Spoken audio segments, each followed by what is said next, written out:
ಕಾರ್ಯಕ್ರಮವನ್ನು ಪ್ರಾರಂಭಿಸುವುದಕ್ಕೆ ಮುಂಚೆ ಸದ್ಗುರುಗಳಾದಂತಹ ಪಿತಾಮಹ ಪತ್ರಿಜಿಯವರಿಗೆ ಹಾಗೆ ನನಗೆ ನಿತ್ಯವೂ ಜ್ಞಾನವನ್ನು ನೀಡ್ತಾ ಇರ್ತಕ್ಕಂಥ ತಟವರ್ತಿ ರಾಘವರಾವ್ ಮತ್ತು ಬ್ರಹ್ಮ ವಿದ್ವರಿಷ್ಠೆ ಶ್ರೀಮತಿ ರಾಜಲಕ್ಷ್ಮಿ ಅಮ್ಮನವರ ಪಾದ ಪದ್ಮಗಳಿಗೆ ಶರಣಾರ್ಥಿಗಳನ್ನು ತಿಳಿಸುತ್ತಾ, ಈ ಝೂಮ್ ನಲ್ಲಿ ಅಥವಾ ಯೂಟ್ಯೂಬ್ ನಲ್ಲಿ ಯಾರ್ಯಾರು ಭಾಗವಹಿಸಿದಿರಾ ಎಲ್ಲಾ ನಮ್ಮ ಕೂಡಲ ಸಂಗನ ಶರಣೆಯರಿಗೂ ಭಕ್ತಿಪೂರ್ವಕ ಶರಣಾರ್ಥಿಗಳು. ಸಾಯುವುದಕ್ಕಿಂತ ಮುಂಚೆ ಸಾಯುವುದು. ಇಲ್ಲಿ ನಾವು ಸಾಯುವುದಕ್ಕಿಂತ ಮುಂಚೆ ಏನಾಗುತ್ತೆ ಅಂತ ತಿಳ್ಕೊಂಡ್ರೇನೆ ಮತ್ತೆ ನಮ್ಗೆ ಜನ್ಮಗಳು ಕಡಿಮೆ ಆಗೋದು, ಸಾವಿನ ಭಯ ಇರೋದಿಲ್ಲ. ಪತ್ರಿಜಿ ಹೇಳ್ತಾರೆ, ಸಾಯುವುದಕ್ಕಿಂತ ಮುಂಚೆ ಏನಾಗುತ್ತೆ ಅನ್ನೋ ತಿಳ್ಕೊಂಡ್ರೆ ನಮ್ಗೆ ಇಲ್ಲಿ ಸಾವಿನ ಭಯ ಇರಲ್ಲ. ಸಾವಿನ ಭಯ ಇಲ್ಲ ಅಂದ್ರೆ ನಾವು ಸಾವನ್ನ ಮುಂದೂಡಬಹುದು, ಅಲ್ವಾ. ಹುಟ್ಟು ನಮ್ಮ ಕೈಯಲ್ಲಿ ಇಲ್ಲ, ಆದ್ರೆ ಸಾವು ನಮ್ಮ ಕೈಯಲ್ಲೇ ಇದೆ. ಯಾರಿಗೆ? ಸಾಧನೆ ಮಾಡಿದವ್ರಿಗೆ, ತುಂಬಾ ಸಾಧನೆ ಮಾಡಿದವ್ರಿಗೆ ನಮ್ಮ ಕೈಯಲ್ಲೇ ಇದೆ ಸಾವು. ಇದಕ್ಕೆ ಮಾರ್ಕಂಡೇಯ ಸಾಕ್ಷಿ. ಮಾರ್ಕಂಡೇಯನಿಗೆ 12 ವರ್ಷ ಮಾತ್ರನೇ ಅವನಿಗೆ ಆಯುಷ್ ಇದ್ದಿದ್ದು. ಮಾರ್ಕಂಡೇಯ ತಂದೆ ತಾಯಿಗಳು ಮಕ್ಕಳಿಲ್ಲದ ಕಾರಣ ಅವನನ್ನ ಅಘೋರವಾದ ತಪಸ್ಸನ್ನು ಮಾಡಿ ಶಿವನಿಂದ ಪಡಿತಾರೆ, ಶಿವನ ಮಗನ್ ಪಡಿತಾರೆ. ಅವ್ರು ಕೇಳ್ತಾರೆ, ತುಂಬಾ ಬುದ್ಧಿವಂತ ಆಧ್ಯಾತ್ಮಿ ಆದಂತಹ 12 ವರ್ಷದ ಮಗ ಬೇಕೋ, ದಡ್ಡ ಆಗಿರ್ತಕ್ಕಂಥವನು 100 ವರ್ಷದ ಮಗ ಬೇಕೋ ಅಂತ ಹೇಳ್ತಾರೆ ಅವ್ರು. ಇಲ್ಲ, ನಮ್ಗೆ ಬುದ್ಧಿವಂತ ಆಧ್ಯಾತ್ಮಿ ಆಗಿರ್ತಕ್ಕಂಥ 12 ವಯಸ್ಸದ ಮಗನೇ ಸಾಕು ಅಂತ ಬೇಡ್ಕೊಂತಾರೆ ಅವ್ರು. ಆಗ ಮಾರ್ಕಂಡೇಯನ ಜನನ ಆಗುತ್ತೆ. ಅವನು 12 ವರ್ಷ ಆಯ್ತು. 12 ವರ್ಷಕ್ಕೆ ಎಲ್ಲಾ ವಿದ್ಯೆಯನ್ನು ಕಲಿತಾ ಅವನು. ಮತ್ತೆ 12 ವರ್ಷ ಆಯ್ತಲ್ಲ, ಯಮಧರ್ಮರಾಜ ಬಂದ್ರು, ಅವ್ರನ್ನ ಸಾವತ್ರ ಬಂತಲ್ಲ ತಗೊಂಡೋಗೋದಕ್ಕೆ ಬಂದಾಗ ಅವನು ಇಲ್ಲ, ಅವನ ಶಿವಲಿಂಗವನ್ನು ಬಿಗ್ಗೆ ಹಿಡ್ಕೊಂಡ್ಬಿಟ್ಟ, ಧ್ಯಾನ ಮಾಡ್ಬಿಟ್ಟ, ಕುತ್ಕೊಂಡ್ಬಿಟ್ಟು ಶಿವನ ಹತ್ರ ನಾನು ಬರಲ್ಲ ಅಂತ ಹೇಳ್ದ. ಸಾವನ್ ಗೆದ್ದ. ಈಶ್ವರ ಕೂಡ ವರ ಕೊಟ್ಟ ಅವನಿಗೆ, ಅಲ್ವಾ. ಯಾಕೆ ಅಂದ್ರೆ ಧ್ಯಾನದಿಂದ ಸಾವನ್ನು ಕೂಡ ಗೆಲ್ಲಬೇಕು ಅನ್ನುವುದಕ್ಕೆ ಮಾರ್ಕಾಂಡೇಯ ನಿದರ್ಶನ. ಸಾವನ್ನು ಕೂಡ ಗೆಲ್ಬಹುದು ನಾವು. ಅದ್ ಯಾವಾಗ? ಸಾವಿಗೆ ಎದರದೇ ಇದ್ರೆ. ಅದ್ ಯಾವಾಗ ಎದುರ್ತೀವಿ? ಸಾಯೋದಕ್ಕೆ ಮುಂಚೆ ಏನಾಗುತ್ತೆ ಅದನ್ನ ತಿಳಿದಾಗ ಅದು ನಮ್ಗೆ ಸಾವಿಗೆ ಎದುರಲ್ಲ ನಾವು. ಆಗೋದು ಮತ್ತೆ ಮಾರ್ಕಂಡೇಯ ಮತ್ತು 100 ವರ್ಷನು ಬಹಳಷ್ಟು ಜನ ಮಹಾರಾಜರಾಗಿದ್ದವರು ಕೂಡ ಮತ್ತೆ ಋಷಿಯಾಗಿ ಮಾರ್ಕಂಡೇಯ ಋಷಿ ಎಷ್ಟೋ ವರ್ಷಗಳ ಕಾಲ ಆಧ್ಯಾತ್ಮವನ್ನು ಹೇಳಿ ಮತ್ತೆ ಜೀವನವನ್ನು ನಡೆಸಿದ್ರು. 12 ವರ್ಷ ಎದ್ದಂತ ಆಯುಷು ಜಾಸ್ತಿ ಮಾಡ್ಬಿಟ್ರು, ಅಲ್ವಾ. ಆ ಶಕ್ತಿ ನಮ್ಮಲ್ಲಿ ಇದೆ ಅಂತ ಪತ್ರಿಜಿ ಹೇಳ್ತಿದ್ದಾರೆ. ಜರ ಮರಣಾಲು ರಾವು ಅಂದ್ರೆ ಜರ ಅಂತಂದ್ರೆ ಆಯುಷು, ಮರ ಅಂದ್ರೆ ಮರಣ, ಅಂದ್ರೆ ಈ ಆಯುಷು ಅಂದ್ರೆ ಈ ದೇಹಕ್ಕೆ ಮುಪ್ಪು ಅಂದ್ರೆ ಅಲ್ಲೋಗೋದು, ಕೆನ್ನೆ ಸುಕ್ಕಟ್ಟೋದು. ಧ್ಯಾನ ಮಾಡಿದ್ರೆ ಇವೇನೂ ಆಗೋದಿಲ್ಲ. ಸರಿಯಾಗಿ ಧ್ಯಾನ ಮಾಡಿದ್ರೆ ಈ ಒಂದು ಕನ್ನಡಕ ಕೂಡ ನಾವು ಹಾಕೊಳ್ಳೋ ಅವಶ್ಯಕತೆ ಇರಲ್ಲ. ಓದೋದಿಕ್ಕೆ ತುಂಬಾ ಓದಿದ್ರೆ ಕಣ್ಣು ಕೂಡ ಶಾರ್ಪ್ನೆಸ್ ಕಾಣಿಸ್ತೀವಿ. ನನಗೆ 64 ವರ್ಷ, ಡಯಾಬಿಟಿಕ್ ಇದೆ, ನನಗೆ ಶುಗರ್ ಇದೆ, ನನಗೆ ಹಾರ್ಟ್ ಪ್ರಾಬ್ಲಮ್ ಇದೆ, ನಾನು ಕ್ಲೀನಾಗಿ ಓದ್ತೀನಿ. ನನ್ನ ಕಣ್ಣು ಆಪರೇಷನ್ ಆಗಿಲ್ಲ ನನಗೆ. ಇವತ್ತು ನಾನು ಒಂದು ಮೆರಾಕ್ಯುಲರ್. ಇವತ್ತು ನಮ್ಮ ಹುಡುಗನ್ ನೆನ್ನೆ ರಾಮನಗರದಿಂದ ಫೋನ್ ಮಾಡಿದ್ದ, ಮಹಿ ಅಂತಾನ. ಸರ್, ನೆನ್ನೆ ನಾನು 4.25 ಗಂಟೆ ಧ್ಯಾನ ಮಾಡಿದೆ, ವಿತೌಟ್ ಸಪೋರ್ಟ್ ತಗೊಳ್ದಂಗೆ ಸೆಂಟ್ರಲ್ಲಿ ಕುತ್ಕೊಂಡು ಧ್ಯಾನ ಮಾಡಿದೆ. ಅಯ್ಯೋ ನೀನೇ 4.25 ಗಂಟೆ ಮಾಡಿದ್, ನಾನೇ ಹೆಂಗ್ ಕಡಿಮೆ ಅಂತ. ಇವತ್ತು ನಾನು 1 ಗಂಟೆಗೆ ಎದ್ದೋನು 8 ಗಂಟೆವರೆಗೂ ಸತತವಾಗಿ ಒಂದೇ ಸಿಟ್ಟಿಂಗ್ ಅಲ್ಲಿ ಎದ್ದೇಳ್ದಂಗೆ ಧ್ಯಾನ ಮಾಡಿದ್ದೆ. 1 ಗಂಟೆಯಿಂದ 8 ಗಂಟೆವರೆಗೂ ನಾನು 7 ಗಂಟೆ 10 ನಿಮಿಷ ಧ್ಯಾನ ಮಾಡಿದ್ದೀನಿ ನಾನು. ನಮ್ಗೇನು ಅನ್ಸೋದೇ ಇಲ್ಲ, ಕೂತ್ಕೊಂಡ್ರೆ ಹಂಗೆ ಕೂತ್ಕೊಳ್ಳೋಣ ಅನಿಸ್ತಾನೆ ಇರುತ್ತೆ. ಇದ್ರ ಲಾಭ ಕಂಡ್ಕೊಂಡಿರೋರಿಗೆ ಬಲ್ಲವರೇ ಬಲ್ಲರಯ್ಯ ಬೆಲ್ಲದ ರುಚಿಯ ಅಂತ ಹೇಳ್ತಾರಲ್ಲ, ಈ ಧ್ಯಾನದ ಸವಿಯನ್ನ ಧ್ಯಾನ ಮಾಡಿರೋರ್ಗೆ ಮಾತ್ರ ಅರ್ಥ ಆಗುತ್ತೆ. ಅದಕ್ಕೆ ನಾವು ಧ್ಯಾನವನ್ನ ಹೆಚ್ಚು ಮಾಡ್ಬೇಕು. ಧ್ಯಾನವನ್ನ ವೆರಿ ಸಿಂಪಲ್. ಇದು ಒಂದು 4 ಹೇಳಿದ್ದಾರೆ. ವಂಶಿಕಿರಣ ಅಂತ ತೆಲುಗಿನಲ್ಲಿ ಒಬ್ಬರು ಮಾಸ್ಟರ್ ಹೇಳಿದ್ದಾರೆ, 4 ಗಂಟೆಗಳ ಕಾಲ ನೀನು ಧ್ಯಾನದಲ್ಲಿ ಕೂತ್ಕೊಳ್ಳೋದನ್ನ ಪ್ರಾಕ್ಟೀಸ್ ಮಾಡ್ಕೊಬಿಟ್ಟಿದ್ಯಾ ಅಂದ್ರೆ 40 ಗಂಟೆ ಬೇಕಾದ್ರೂ ಕೂತ್ಕೋಬಹುದು. ಆ 4 ಗಂಟೆ ಕಾಲ ಕೂತ್ಕೊಳ್ಳೋದನ್ನ ಸ್ವಲ್ಪ ಅಭ್ಯಾಸ ಮಾಡ್ಕೋಬೇಕು. ಭಗವದ್ಗೀತೆಯಲ್ಲಿ ಅರ್ಜುನನ್ಗೆ ಏನಪ್ಪಾ, ಕೃಷ್ಣ ಈ ವಯಸ್ಸಲ್ಲಿ ಧ್ಯಾನ ಮಾಡುವಂತ 70-80 ವರ್ಷ ಆಗಿತ್ತು ಯುದ್ಧ ಮುಗಿದಾಗ, ಇನ್ನು 35 ವರ್ಷ ಅದು ಬರಮಣ, ನಾನು ಹೆಂಗಪ್ಪ ಈ ವಯಸ್ಸಲ್ಲಿ ಧ್ಯಾನ ಮಾಡೋದು ಅಂದ್ರೆ, ಅರ್ಜುನ ಅಭ್ಯಾಸೇನ ವೈರಾಗ್ಯೇನ ಚ ಶ್ರದ್ಧವಾನ್ ಲಭ್ಯತೆ ಜ್ಞಾನಂ ಅಂತ ಹೇಳಿದ್ರು. ಅರ್ಜುನ ಅಭ್ಯಾಸ ಮತ್ತು ವೈರಾಗ್ಯಗಳಿಂದ. ವೈರಾಗ್ಯ ಅಂದ್ರೆ ಪ್ರಾಪಂಚಿಕ ವಸ್ತುಗಳ ಮೇಲಿನ ರಾಗ, ಅನುರಾಗ, ಮೋಹವನ್ನು ಬಿಟ್ಟು ಶ್ರದ್ಧೆಯಿಂದ ಅಭ್ಯಾಸ ಮಾಡಿದಾಗ ಸಾಧ್ಯ. ನೋಡ್ರಿ, ಇಲ್ಲಿ ಬಹಳ ಗಮನವಿಟ್ಟು ಕೇಳಬೇಕು. ಪ್ರಾಪಂಚಿಕ ವಸ್ತುಗಳ ಮೇಲಿನ ವ್ಯಾಮೋಹ ಕಡಿಮೆ ಆಗದ ಹೊರತು ಆಧ್ಯಾತ್ಮ ಒಲಿಯುವುದಿಲ್ಲ ನಮಗೆ. ನಾವಿಲ್ಲಿ ಪ್ರಾಪಂಚಕದ ಮೇಲಿನ ಮೋಹವನ್ನು ಕಡಿಮೆ ಮಾಡ್ಕೊಡ್ರಿ ಅಂತ ಹೇಳ್ತಾ ಇದ್ದೀವಿ ಹೊರತು ಇಲ್ಲಿ ನಾವು ಪ್ರಾಪಂಚಿಕನ ಬಿಡ್ರಿ ಅಂತ ಹೇಳ್ತಾ ಇಲ್ಲ. ಪ್ರಾಪಂಚಿಕ ಬಿಡ್ರಿ ಅಂತ ಹೇಳ್ತಾ ಇಲ್ಲ. ಅವ್ರ ಜೊತೆಯಲ್ಲಿ ಇದ್ದುಕೊಂಡೇನೆ ಅವರ ಮೇಲಿನ ಅತಿಯಾದ ಮೋಹ. ಏನೋ ಒಂದ್ ಮನೆ ಕಟ್ಟಿದೀವಿ, ಅದ್ರ ಮೇಲೇನೆ ಮನೆ ನೋಡು, ಮನೆ ಚೆನ್ನಾಗಿದೆ, ನಾನೇ ಮನೆ ಕಟ್ಟಿದೀನಿ, ಅದನ್ನೇ ನೋಡ್ತಾ ಇರೋದು, ಎಷ್ಟೇ ನೋಡ್ಕೊಂತಾ ಇರೋದು. ಹೆಂಡತಿ ಅತಿಯಾದ ಪ್ರೀತಿ. ಅಯ್ಯೋ ಮಗ ಊಟ ಮಾಡ್ಸೋದು, 10, 20, 30 ವರ್ಷ ಆದ್ರೂ ಊಟ ಮಾಡ್ಸೋದು ಮಕ್ಳಿಗೆ. ಅತಿಯಾದ ಪ್ರೀತಿ ಇದ್ರೆ ಅದು ಹಂಗೆ ನಮ್ಗಲ್ಲಿ ಹಂಗೆ ಕಂಟಿನ್ಯೂ ಆಗ್ತಾ ಇರುತ್ತೆ. ಕೆಲವ್ರು ಕರೆದಾಗ ಹೋಗಲ್ಲ. ಇಲ್ಲಿ ಸಾಯುವುದಕ್ಕಿಂತ ಮುಂಚೆ ಸಾಯುವುದು ಅಂದ್ರೆ ಸತ್ ಮೇಲೆ ಏನಾಗುತ್ತೆ ಅನ್ನೋದನ್ನ ಮುಂಚೆ ಹೇಳಿದೀನಿ ಅನ್ನೋದು ನನಗೆ ಗೊತ್ತಿಲ್ಲ, ಬ್ರೀಫ್ ಆಗಿ ಹೇಳ್ತೀನಿ. ಸತ್ತಾಗ ಏನಾಗುತ್ತೆ ಅಂದ್ರೆ ಇಬ್ರು ಸಹಾಯಕರು ಬರ್ತಾರೆ ನಮ್ಗೆ ಕರ್ಕೊಂಡು ಹೋಗೋದಿಕ್ಕೆ. ಇಬ್ರು ಸಹಾಯಕರು ಬಂದಾಗ ಅಲ್ಲಿ ಅವ್ರು ಕರೀತಾರೆ, ಬಾಪ ನಿನ್ ಕೆಲಸ ಎಲ್ಲ ಮುಗಿತು ಹೋಗೋಣ ಅಂತೇಳಿ. ಆದ್ರೆ ಹೋಗಲ್ಲ ನಾವು. ಮುಗೀತು, ನಿನ್ ಕೆಲಸ ಮುಗೀತು, ಬರ್ತಾರೆ ಅವ್ರು, ಎಲ್ಲರಿಗೂ ಬರ್ತಾರೆ, ಎಲ್ಲರಿಗೂ ಕರ್ಕೊಂಡು ಹೋಗೋದಕ್ಕೆ ಇಬ್ರು ಸಹಾಯಕರು. ಅಂದ್ರೆ ಅವ್ರವ್ರು ಯಾವ್ಯಾವ ಪಾಪ ಮಾಡಿದ್ದಾರೆ, ಯಾವ್ಯಾವ ಪುಣ್ಯ ಮಾಡಿದ್ದಾರೆ, ಯಾವ ರೀತಿ. ಮತ್ತೆ ಪಾಪ ಮಾಡಿದವ್ರಿಗೆ ಯಮಧರ್ಮರಾಜನ ಸಹಾಯಕರು ಬರ್ತಾರೆ, ಪುಣ್ಯ ಮಾಡಿರೋರಿಗೆ ಇಂದ್ರನ ಸಹಾಯಕರು ಬರ್ತಾರೆ, ಮತ್ತೆ ಸತ್ಕರ್ಮಗಳು ಮಾಡಿರೋರಿಗೆ ಯೋಗಿಗಳು ಬರ್ತಾರೆ, ಯೋಗಿಗಳು. ಮತ್ತೆ ಪತ್ರಿಜಿಯವ್ರು ಕರ್ಕೊಂಡು ಹೋಗೋದಕ್ಕೆ ಯೋಗಿಗಳು ಬಂದಿತ್ತು. ಪತ್ರಿಜಿಯವ್ರು ಕೂಡ ಮೊನ್ನೆ ಅಮ್ಮ ಮದರ್ ಡೇ ಆಯ್ತಲ್ವಾ, ಮದರ್ ಡೇನಿನ ಒಂದು ಸ್ಟೇಟ್ಮೆಂಟ್ ಕೊಟ್ಟಿದ್ದಾರೆ. ಅವ್ರ ತಾಯಿಯವ್ರು ಮೊದಲು ಧ್ಯಾನ ಮಾಡ್ತಾ ಇರ್ಲಿಲ್ಲ. ಪತ್ರಿಜಿಯವ್ರ ತಾಯಿಯವರು ಮೊದ್ಲು ಎಷ್ಟು ಹೇಳಿದ್ರು, ಸಾಯಂಕಾಲದಲ್ಲಿ ಬರೀ ಧ್ಯಾನನೇ ಮಾಡ್ತಾ ಇದ್ರಂತೆ, ತುಂಬಾ ಧ್ಯಾನ ಮಾಡ್ತಾ ಇದ್ರಂತೆ ಸಾಯಂಕಾಲದಲ್ಲಿ. ಕಣ್ಣು ಮುಚ್ತಾನೆ ಇರೋ ಧ್ಯಾನ ಮಾಡ್ತಾನೆ ಇರೋದಂತೆ. ಪತ್ರಿಜಿ ಹೇಳಿದ್ರಂತೆ, ಅವ್ರ ಅಮ್ಮವ್ರ ಶರೀರ ಬಿಟ್ಟಾಗ ಮಹಾವತಾರ್ ಬಾಬಾಜಿ ಬಂದು ನಮ್ ತಾಯಿನ ಕರ್ಕೊಂಡು ಹೋದ್ರು ಅಂತ ಹೇಳಿದ್ರು. ಆ ರೀತಿ ಸಹಾಯಕರು ಬರ್ತಾರೆ ನಮ್ಗೆ, ಸತ್ಕರ್ಮಗಳು ಮಾಡಿರೋರಿಗೆ ಬರ್ತಾರೆ, ಕರೀತಾರೆ. ಅಲ್ಲಿ ಕೆಲವರು ಹೋಗ್ತಾರೆ, ಕೆಲವರು ಹೋಗಲ್ಲ. ಯಾರು ತುಂಬಾ ಧ್ಯಾನ ಕಡಿಮೆ ಜನ ಹೋಗೋದು, ಎಲ್ಲರೂ ಮೋಹ ಇರುತ್ತೆ. ಈ ಪ್ರಪಂಚಕ ವಸ್ತುಗಳ ಮೇಲಿನ ಮೋಹ ಇರೋದ್ರಿಂದ ನಾವು ಬರಲ್ಲ ಅಂತ ಹೇಳ್ತಾರೆ. ಆಮೇಲೆ ಆಯ್ತು, ನಿನ್ಗೆ 11 ದಿನ ಅವಕಾಶ ಕೊಡ್ತೀವಿ, 11 ದಿನ ಆದ್ಮೇಲೆ ಬಾ ಅಂತ ಹೇಳ್ತಾರೆ. 11 ದಿನ ಆದ್ಮೇಲೆ ಮತ್ತೆ ಬರ್ತಾರೆ. ಆಗ ನೋಡ್ತಾನೆ, ಈಗ ನೋಡ್ತಾನೆ, ಸತ್ತೋಗಿರೋದು ನೋಡ್ತಾನೆ, ಆಸ್ತಿ ನೋಡ್ತಾನೆ, ಮನೆ ನೋಡ್ತಾನೆ, ಕಾರ್ ನೋಡ್ತಾನೆ. ಅಯ್ಯೋ ನಾನು MLA ಆಗಿದ್ದೆ, ನನ್ ದುಡ್ಡು ಎಷ್ಟೊಂದಿದೆ, ನನ್ನ ಮಕ್ಳೆಲ್ಲಾಗಿದ್ದಾರೆ, ಅಪ್ಪ ಇದನ್ನೆಲ್ಲ ಬಿಟ್ಟೋಗೋದ ಅಂತ ಹೋಗ್ತಾನೆ. ಅಲ್ಲಿಗೂ ಹೋಗ್ತಾನೆ, ಇಲ್ಲಿಗೂ ಹೋಗ್ತಾನೆ. ಎಲ್ಲಿ ಹೋದ್ರು ಅವ್ನು ಬರೋದು ಅವ್ರಿಗೆ ಗೊತ್ತಾಗಲ್ಲ. ಇವನಿಗೆ ಗೊತ್ತು, ಇವನ್ಗೆ ಅಲ್ಲಿ ಏನೇನಿದೆ ಅವ್ನಿಗೆ ಗೊತ್ತು. ಆದ್ರೆ ಇಲ್ಲಿರೋರ್ಗೆ ಅವನ ಬರುವಿಕೆ ಗೊತ್ತಾಗೋದಿಲ್ಲ. ಏನ್ ಅಡ್ಡಾಡ್ತಾನೆ. ಆಗ ಅವಳು ಆಗಲ್ಲ. ಅಲ್ಲಿ 11 ದಿನ ಬರ್ತಾರ ಅವ್ರು, 11 ದಿನಕ್ಕೆ ಬಂದು ಬರಲ್ಲ ಅಂತಾನೆ. ಆಮೇಲೆ 11 ದಿನ ಮುಗಿದೋದ್ಮೇಲೆ ತಿಳ್ಕೊಂತಾನೆ ಇವನು, ಅಯ್ಯೋ ಭರ್ಜರಿಯಾಗಿ ಊಟ ಮಾಡ್ತಾವ್ರೆ, ನಾನು ಮರ್ತೋಗ್ಬಿಟ್ಟು ತಿಥಿ ಮಾಡ್ಕೊಂಡು ತಿಂತಾವ್ರೆ, ಎಲ್ಲ ಆನಂದವಾಗವ್ರೆ, ನಾನೇ ಯಾಕೆ ಹಿಂಗ್ ಯೋಚನೆ ಮಾಡ್ತಾ ಇದ್ದೀನಿ, ಅಯ್ಯೋ ಇದಕ್ಕ ನಾನು ಇಷ್ಟ ದಿನ ಬಾಧೆ ಪಟ್ಟೆ ಅಂತ. ಮತ್ತೆ ನಾನು ಹೋಗ್ತೀನಿ ಅಂತ. ಅವಾಗ ಆತ್ಮದ ದ್ವಾರಗಳು ಅಥವಾ ಆತ್ಮದ ದಾರಿಗಳು ಮುಚ್ಕೊಂಡು ಬಿಟ್ಟಿರ್ತವೆ, ಹೋಗಕ್ಕಾಗಲ್ಲ. ಆಗ ಅವನು ಮತ್ತೆ ಪ್ರೇತವಾಗಿ ಪಿಚಾಚಿಯಾಗಿ ತಿರುಗ್ತಾ ಇರ್ತಾರೆ. ಪತ್ರಿಕೆ ಹೇಳಿದ್ದಾರೆ, ಥರ್ಡ್ ಐ ಮಾಸ್ಟರ್ಸ್ ಯಾರಾದ್ರೂ ಇದ್ರೆ ಅವನ್ನ ಆ ಆತ್ಮಗಳನ್ನ ನೋಡ್ಬೋದು ಅಂತ. ಥರ್ಡ್ ಐ ಮಾಸ್ಟರ್ಸ್ ತುಂಬಾ ಜ್ಞಾನವನ್ನು ಸಂಪಾದನೆ ಮಾಡ್ಕೊಂಡಿರೋರು ಅದನ್ನೆಲ್ಲ ನೋಡ್ಬೋದು ಅಂತ ಹೇಳಿದ್ದಾರೆ. ಆ ರೀತಿಯಾಗುತ್ತೆ.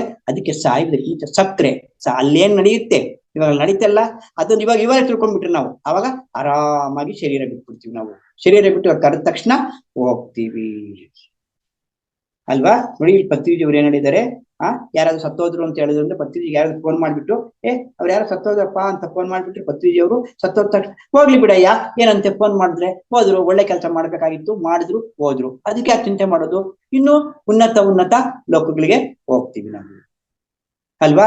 ಇದಕ್ಕೆ ಒಬ್ರು ಮುಸ್ಲಿಂ ಒಬ್ರು ಗುರುಗಳು ಹೇಳ್ತಾರೆ, ಸಾಯೋದಕ್ಕೆ ಯಾಕೆ ಹೆದರ್ಬೇಕು. ಇವಾಗ ನಾನು ಕಲ್ಲಾದೆ, ಖನಿಜ ಸಂಪತ್ತಾಗ್ಬಿಟ್ಟಿದೆ, ಖನಿಜ ಸಂಪತ್ತಿನಿಂದ ಎಲ್ಲಿಗೆ ಬಂದ್ವಿ, ಸಸ್ಯ ಸಂಪತ್ತಿಗೆ ಬಂದ್ವಿ, ಒಂದೆಜ್ಜೆ ಮುಂದಕ್ಕೆ ಬಂದ್ವಿ. ಸಸ್ಯ ಸಂಪತ್ತಿನಿಂದ ಎಲ್ಲಿಗೆ ಬಂದ್ವಿ, ಸಸ್ಯ ಸಂಪತ್ತು ಪ್ರಾಣಿವರೆಗೂ ಬಂದ್ವಿ, ಪ್ರಾಣಿಯಿಂದ ಏನಾದ್ವಿ, ಮನುಷ್ಯ ಆದ್ವಿ. ಸತ್ತೋಯ್ತಲ್ಲ ಅಲ್ಲಿಗೆ, ಅಜನ್ಮದು ಹೋಯ್ತಲ್ಲ, ಪ್ರಾಣಿ ಆದ್ವಿ, ಪ್ರಾಣಿಯಿಂದ ಮನುಷ್ಯ ಆದ್ವಿ, ಮನುಷ್ಯನಿಂದ ಮತ್ತೇನಾಗ್ತೀವಿ, ದೇವತಾ ಜನ್ಮ ತಗೊಂತೀವಿ. ಮತ್ತೆ ಸಾಯೋದಕ್ಕೆ ಯಾಕೆ ಹೆದರ್ಬೇಕು ಅಲ್ವಾ. ಈ ಜನ್ಮ ತಗೊಂಡ್ರೆ, ಇಲ್ಲಿ ಧ್ಯಾನ ಮಾಡಿ ಶರೀರ ಬಿಟ್ರೆ ಇಲ್ಲಿಂದ ಉನ್ನತವಾದ ಜನ್ಮಗಳು, ಇನ್ನ ಮೇಲೆ ದೇವತಾ ಜನ್ಮಗಳು, ಸಿಕ್ಕೋದಕ್ಕೆ ಸಾಯೋದಕ್ಕೆ ಯಾಕೆ ಹೆದರ್ಬೇಕು ಅಂತ ಹೇಳ್ತಾರೆ ತುಳಸಿ ದಳದಲ್ಲಿ ಅವರು. ಆ ರೀತಿಯಾಗಿ ಪತ್ರಿಜಿಯವರು ಹುಟ್ಟು ಸಂಭ್ರಮವೇ, ಸಾಯು ಸಂಭ್ರಮವೇ. ಅದಕ್ಕೆ ನೋಡಿ, ಪತ್ರಿಜಿಯವ್ರನ್ನ ಮಾತ್ರ ಇಲ್ಲಿ ಏನೋ ಅವ್ರು ಸತ್ತಾಗ ಯಾರು ಅಳ್ಳಿಲ್ಲ, ಸೆಲೆಬ್ರೇಟ್ ಮಾಡಿದ್ರು, ಚೆನ್ನಾಗಿ ಡ್ಯಾನ್ಸ್ ಮಾಡ್ಕೊಂಡು ಅವ್ರನ್ನ ಸಮಾಧಿ ಮಾಡಿದ್ರು. ಪತ್ರಿಜಿ ಹೇಳಿದ್ರು, ನಾನು ಸತ್ತಾಗ ಯಾರು ಅಳ್ಬಾರ್ದು, ಯಾರು ಅಳ್ಳಿಲ್ಲ. ಅದ್ ನೋಡಿ ಅವ್ರ ಸಂಕಲ್ಪ ಹೆಂಗಿದೆಯೋ, ಅವ್ರ ಸಂಕಲ್ಪ, ಪತ್ರಿಜಿಯವ್ರ ಸಂಕಲ್ಪ ಏನಿದೆಯೋ ಅದೇ ನಡೀತಾ ಇದೆ ಇವಾಗ. ಮಹಾನ್ ಯೋಗೀಶ್ವರರವರು. ಆ ಯೋಗೀಶ್ವರರ ಸಾನ್ನಿಧ್ಯದಲ್ಲಿ ಇದ್ಕೊಂಡು ನಾವು ಯಾವ ರೀತಿ ಧ್ಯಾನವನ್ನು ಮಾಡ್ತಾ ಇದ್ದೀವಿ, ನಾವು ಮಹಾಭಾಗ್ಯಶಾಲಿಗಳು. ಅವ್ರು ಹೇಳಿದ್ದನ್ನು ನಾವು ಫಾಲೋಅಪ್ ಮಾಡ್ತಾ ಇದ್ದೀವಲ್ವಾ, ಅದಕ್ಕೆ ಅಂತಹ ಭಾಗ್ಯಶಾಲಿಗಳು ನಾವು. ನಮ್ಮಂತ ಗುರುಗಳು, ನಮ್ಮ ಪತ್ರಿಜಿ ಅಂತ ಗುರುಗಳು ಎಲ್ಲಿ ಇಲ್ಲ, ಯಾರಿಗೂ ಸಿಕ್ಕಿಲ್ಲ ಪತ್ರಿಜಿ ಅಂತ ಗುರುಗಳು. ಸರಳವಾಗಿ ಸುಲಭವಾಗಿ ಕಣ್ಮುಚ್ಕೊಂಡು ಧ್ಯಾನ ಮಾಡಿದ್ರೆ ಮಾತ್ರ ನೀನು ಮುಕ್ತಿವಂತಿಯ ಅಂತ ಯಾರು ಹೇಳಲಿಲ್ಲ. ಕನ್ಫ್ಯೂಸ್ ಮಾಡಿದ್ರು. ಡ್ರೆಸ್ಸುಗಳು ಹೇಳಿದ್ರು, ವಿಭೂತಿ, ರುದ್ರಾಕ್ಷಿ, ಏನೇನೋ ಸಂಕೇತಗಳು ಕೊಟ್ರು. ಅವ್ರು ಏನು ಕೊಡ್ಲಿಲ್ಲ. ಸಂಕೇತಗಳು ಏನು ಇಲ್ಲ ಅಂತ ಹೇಳಿದ್ರು. ಅವೆಲ್ಲ ಸಂಕೇತಗಳೆಲ್ಲ ಪ್ರಾಥಮಿಕ. ಸುಮ್ಮನೆ ಕಣ್ಮುಚ್ಕೊಂಡು ಕೂತ್ಕೊಳ್ಳಿ, ಧ್ಯಾನ ಮಾಡಿ ನೀವು ಮುಕ್ತಿಯನ್ನ ಪಡಿಬಹುದು ಅಂತ ಹೇಳಿ. ಅದಕ್ಕೆ ಆತ್ಮಜ್ಞಾನಿಗಳಿಗೆ ಹುಟ್ಟು ಸಂಭ್ರಮವೇ ಸಾವು ಸಂಭ್ರಮವೇ. ಮತ್ತೆ ಈ ಹುಟ್ಟು ಸಂಭ್ರಮವೇ ಸಾವು ಸಂಭ್ರಮವೇ ಅಂದಾಗ ನಾವೇನ್ ಮಾಡ್ಬೇಕಿದೆ ಅಂದ್ರೆ ಸೇವೆನ್ ಮಾಡ್ಬೇಕು, ಧ್ಯಾನ ಮಾಡ್ಬೇಕು, ಸಜ್ಜನ ಸಾಂಗತ್ಯ ಮಾಡ್ಬೇಕು, ಆತ್ಮ ಸೇವೆಗಳು ಮಾಡ್ಬೇಕು. ಈ ಆತ್ಮ ಸೇವೆಗಳು ಮಾಡಿದಾಗ್ಲೇ ನಾನು ಶರೀರ ಅಲ್ಲ ಆತ್ಮ ಅನ್ನೋ ಭಾವನೆ ಬರುವುದು. ಪತ್ರಿಜಿ ಹೇಳಿದಾರೆ ಇಲ್ಲಿ. ನಮ್ಮ ಹತ್ರ ಎಷ್ಟೋ ಪ್ರಾಜೆಕ್ಟ್ಸ್ ಮಾಡ್ತಾ ಇರ್ತಾರೆ, ದೊಡ್ಡ ಪ್ರಾಜೆಕ್ಟ್ ಮಾಡ್ತಾ ಇರ್ತಾರೆ. ಮೊನ್ನೆ ಪ್ಯಾರವರಮ್ಮು ಕಡತಲ್ಲು, ಪ್ಯಾರವರಂ ಯಾರು ಬಂದಿದ್ರು ಯಾರಿಗೂ ಗೊತ್ತೆ, ತುಂಬಾ ಚೆನ್ನಾಗಿದೆ. ನಾವು ಹೋಗಿದ್ವಿ. ವಚಿಷ್ಠ ಗೌತಮಿ ಪಿರಮಿಡ್ ರಾಜಮಂಡ್ರಿನಲ್ಲಿ ಉಗಾದಿ ಧ್ಯಾನ ಯಜ್ಞ ಅಂತ, ಉಗಾದಿ ಧ್ಯಾನ ಜ್ಞಾನ ಯಜ್ಞ ಅಂತ ನಡೆಯುತ್ತೆ. ತುಂಬಾ ಚೆನ್ನಾಗಿದೆ ಪ್ರಾಜೆಕ್ಟ್ಸ್ ಅಲ್ಲಿ. ಆ ತರ ಪ್ರಾಜೆಕ್ಟ್ ಹೋಗ್ಬೇಕು, ಅಲ್ಲಿ ನಮ್ಮ ಕೈಲಾಸ ಸೇವೆಯನ್ನು ಮಾಡ್ಬೇಕು, ಧ್ಯಾನ ಮಾಡ್ಬೇಕು. ಅದಕ್ಕೆ ಪತ್ರಿಜಿಯವರು ಚಿಕ್ಕ ಪಿರಮಿಡ್ಗಳನ್ನ ಕಟ್ಟಿದ್ದಾರೆ, ದೊಡ್ಡ ಪಿರಮಿಡ್ ಕಟ್ಟಿದ್ದಾರೆ. ಪಿರಮಿಡ್ ಕಟ್ಟೋರು ಸಹಾಯ ಮಾಡ್ಬೇಕು, ದೊಡ್ಡ ಪಿರಮಿಡ್ ಕಟ್ಟೋರು ಸಹಾಯ ಮಾಡ್ಬೇಕು. ಕ್ಲಾಸ್ ಹೇಳ್ಬೋದು,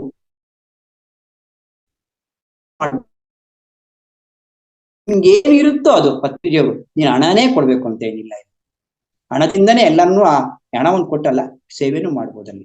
ಸೇವೆ ಆದಂತ ಭಾಗ್ಯ ಪುಟ್ಟಪರ್ತಿ ಸಾಯಿಬಾಬಾ ಅವರು ಆಶ್ರಮದಲ್ಲಿ IAS ಆಫೀಸರ್ಸು, ಡಾಕ್ಟರ್ಸು ಎಲ್ಲರೂ ಹೋಗಿ ಸೇವೆ ಮಾಡ್ತಾರೆ. ಆದ್ರೆ ಅದು ಪತ್ರಿಜಿಯವರು ಅದನ್ನ ಆತ್ಮ ಸೇವೆ ಅಲ್ಲ, ಅದು ದೇಹ ಸೇವೆ ಅಂತ ಹೇಳಿದ್ದಾರೆ ಅವರು.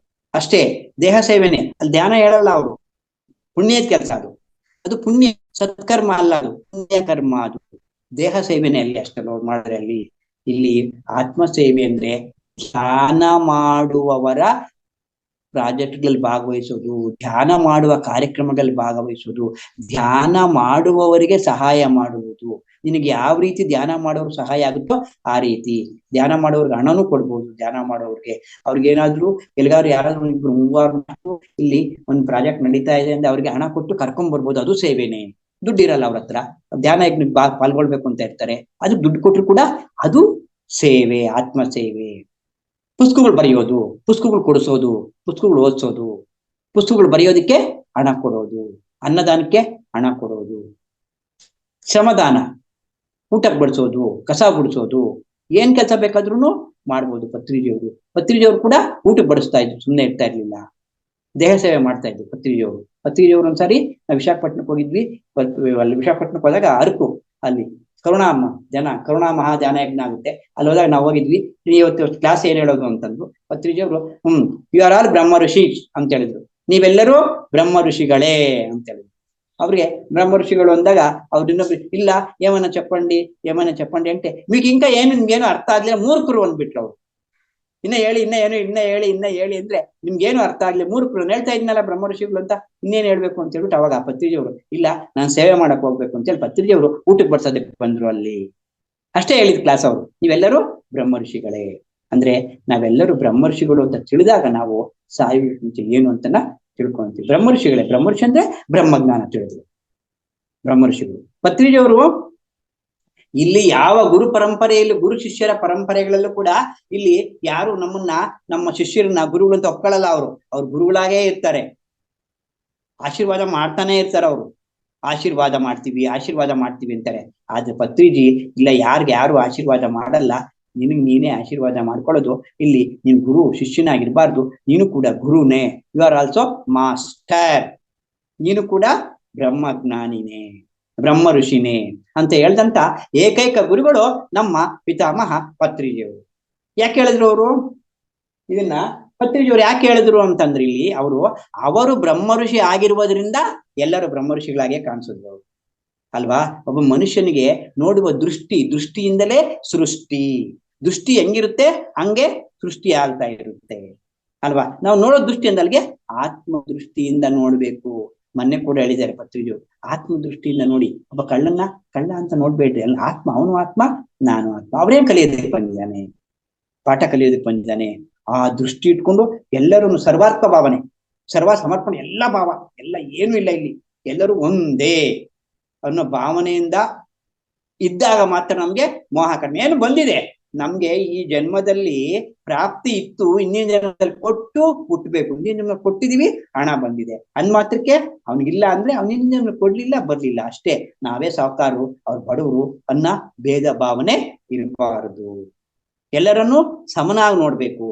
ಆ ಸಮನಾಗ ನೋಡಿದಾಗ ಮಾತ್ರನೇ ನಾವು ಸಾಯುವುದಕ್ಕಿಂತ ಮುಂಚೆ, ಸಾಯುವುದು ಅಂದ್ರೆ ಮೋಹ ಕಡಿಮೆ ಆಗುತ್ತೆ. ಮೋಹ ಯಾಕೆ ಬರುತ್ತೆ ಅದು ನಮ್ಗೆ ಅಂದ್ರೆ ಅವನ ಹತ್ರ ಇಲ್ಲ, ಅವನ್ ಕಡಿಮೆ ಇದ್ದಾನ, ಅವನು ನನ್ ಜಾಸ್ತಿ ಇದೆ, ನನಗೆ ಅತಿಯಾದ ಪ್ರೀತಿ ಅಲ್ವಾ, ಅವ್ನ್ ಕಡಿಮೆ, ನಾವು ಜಾಸ್ತಿ ಅನ್ನೋ ಭಾವನೆ ಇದೆ. ಆ ಭಾವನೆ ಹೋಗ್ಬೇಕು, ಎಲ್ಲರನ್ನೂ ಸಮನಾಗಿ ನೋಡ್ಬೇಕು. ಈ ಮೋಹ ಕಡಿಮೆ ಮಾಡ್ಕೊಳ್ಳೋದಕ್ಕೆ ಏಕೈಕ ಮಾರ್ಗ ಅಂದ್ರೆ ಧ್ಯಾನನೇ. ಶ್ವಾಸದ ಮೇಲೆ ಗಮನನೇ ಧ್ಯಾನ ಮಾಡ್ಬೇಕು. ಗೈಡಿಂಗ್ ಮೆಡಿಟೇಷನ್, ಮ್ಯೂಸಿಕ್ ಮೆಡಿಟೇಷನ್ ಏನು ಕೆಲಸ ಮಾಡಲ್ಲ ನೋಡಿ. ಗಮನವಿಟ್ಟು ಕೇಳಿ. ನಾನು ಈ ತರ ಸಾಧನೆ ಮಾಡಿರೋದಕ್ಕೇನೆ ನನ್ಗೇನು ಇಷ್ಟು ಜ್ಞಾನ ಪಡ್ಕೊಂಡಿದ್ದೀನಿ. ನಾನು ಸೈಲೆಂಟ್ ಮೆಡಿಟೇಷನ್ ಮಾಡ್ಬೇಕು. ತಟವರ್ತಿ ಅವರು ಹೇಳ್ತಾರೆ ಮೌನ ಧ್ಯಾನ ಮಾಡ್ಬೇಕು. ಧ್ಯಾನ ಅಂದ್ರೇನೆ ಬಾಯಲ್ಲಿ ಮೌನ, ಮನಸ್ಸಲ್ಲಿ ಶೂನ್ಯ, ಯಾವುದೇ ಕೆಲಸ ಮಾಡಬೇಕು. ನೀವು ಯಾರಾದ್ರೂ ಹೊಸಬರು ಬಂದಿದ್ರೆ ಮಾತ್ರ ಸ್ವಲ್ಪ ಸಮಯ ಮ್ಯೂಸಿಕ್ ಹಾಕೋಬಹುದು ಅಷ್ಟೇ.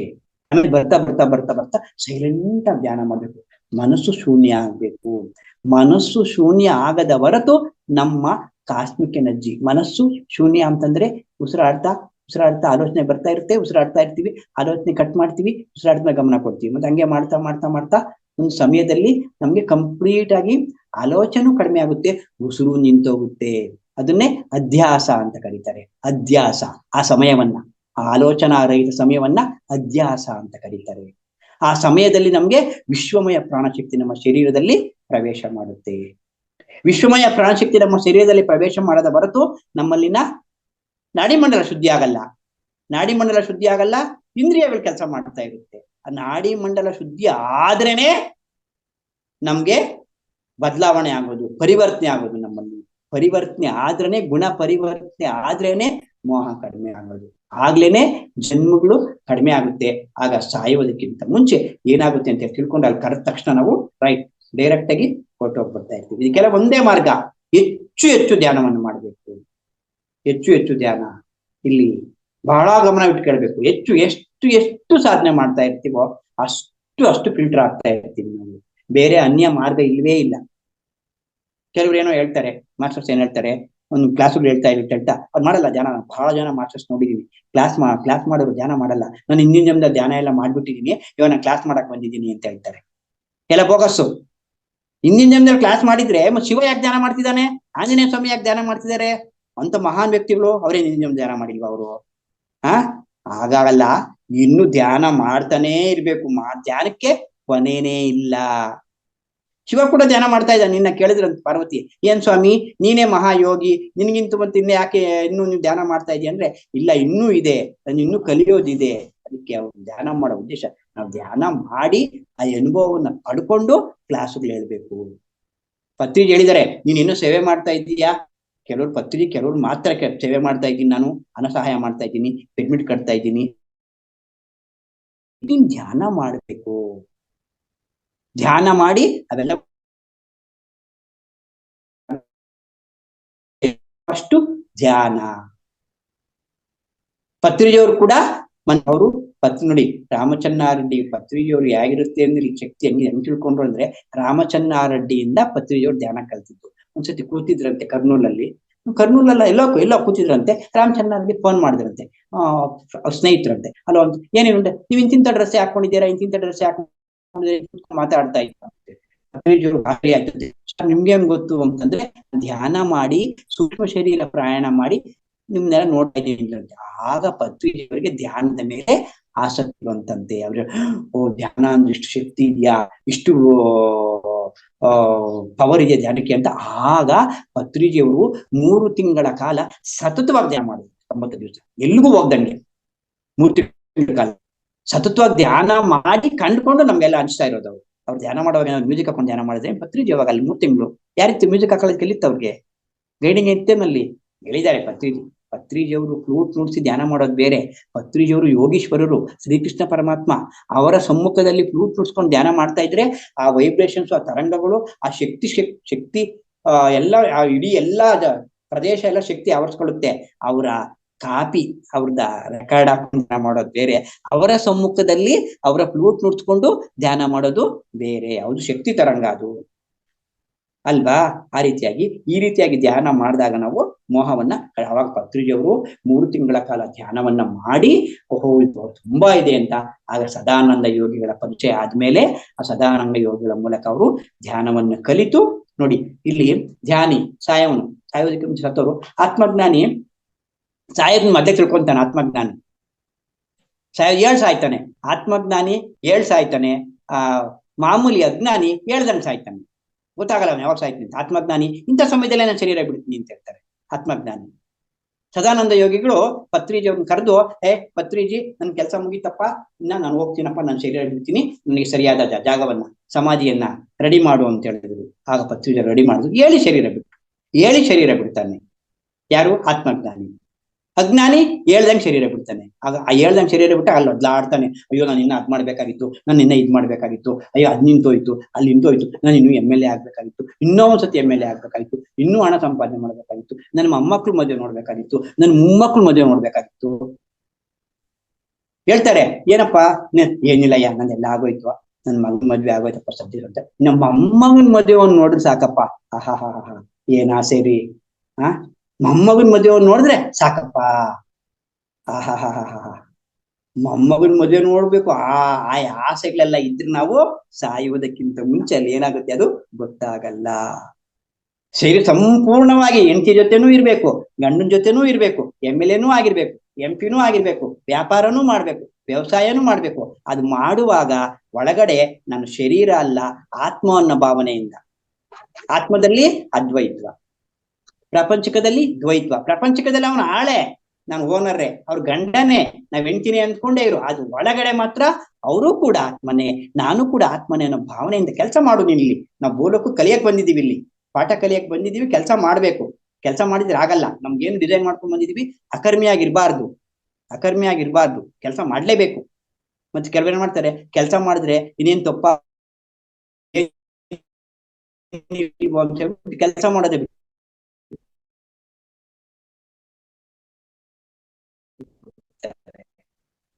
ಅಲ್ಲ, ಕರ್ಮಿಯಾಗಿರ್ಬಾರ್ದು.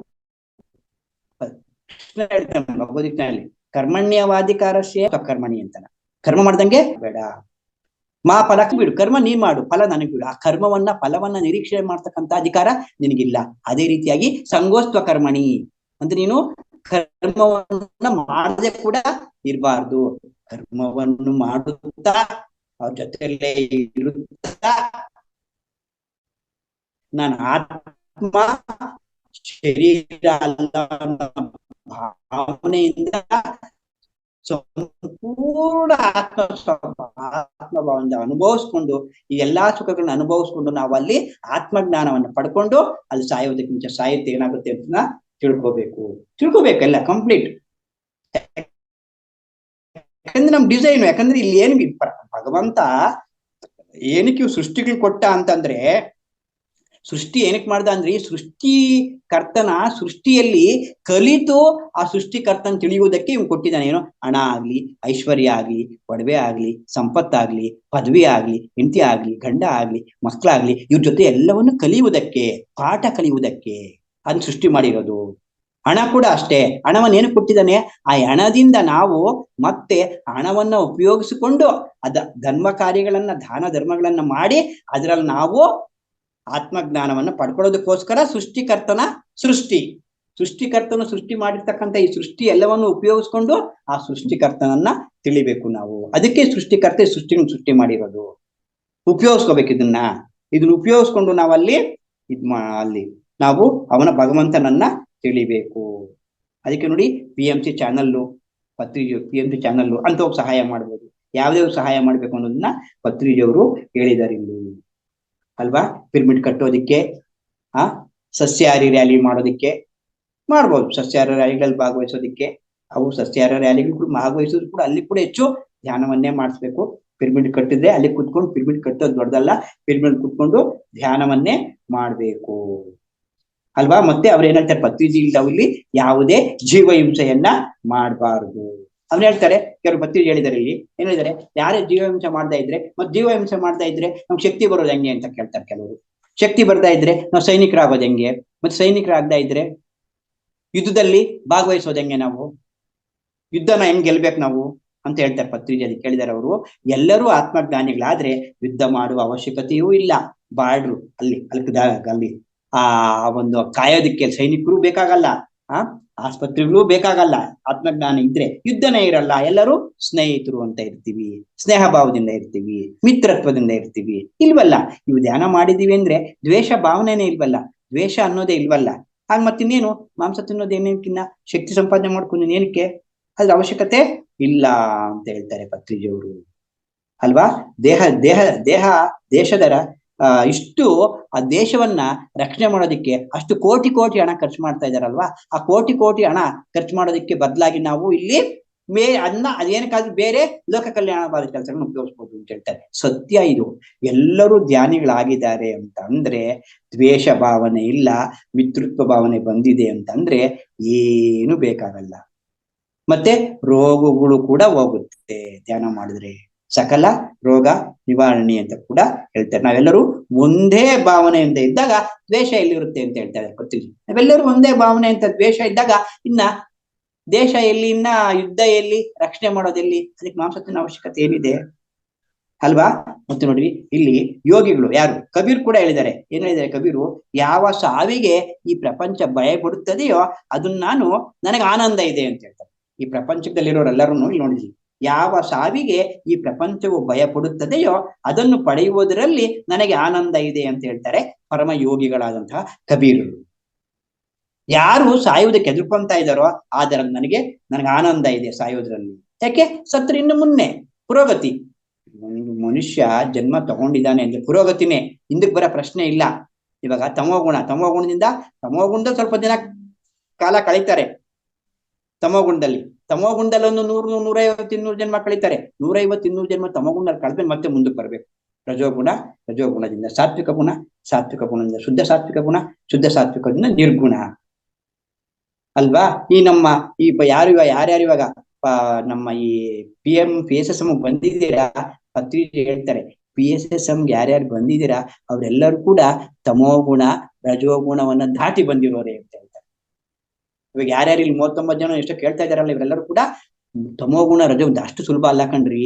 ಏನೋ ಯಾರೋ ಬಂದು ಕ್ಲಾಸ್ ಹೇಳಿದ್ರು ಧ್ಯಾನ ಮಾಡೋದು ಅಷ್ಟು ಸುಲಭ ಅಲ್ಲ ಕಣ್ರಿ. ಈ 36 ಜನ ಬಂದಿದ್ದಾರೆ ಅಂದ್ರೆ ಅವ್ರಿಗೆ ಶತಕೋಟಿ ವಂದನೆಗಳು. ಅವ್ರಿಗೆ ಈ ಕಾರ್ಯಕ್ರಮದಲ್ಲಿ ಭಾಗವಹಿಸಿರೋರಿಗೆ ಅದೃಷ್ಟವಂತರು, ಭಾಗ್ಯಶಾಲಿಗಳು.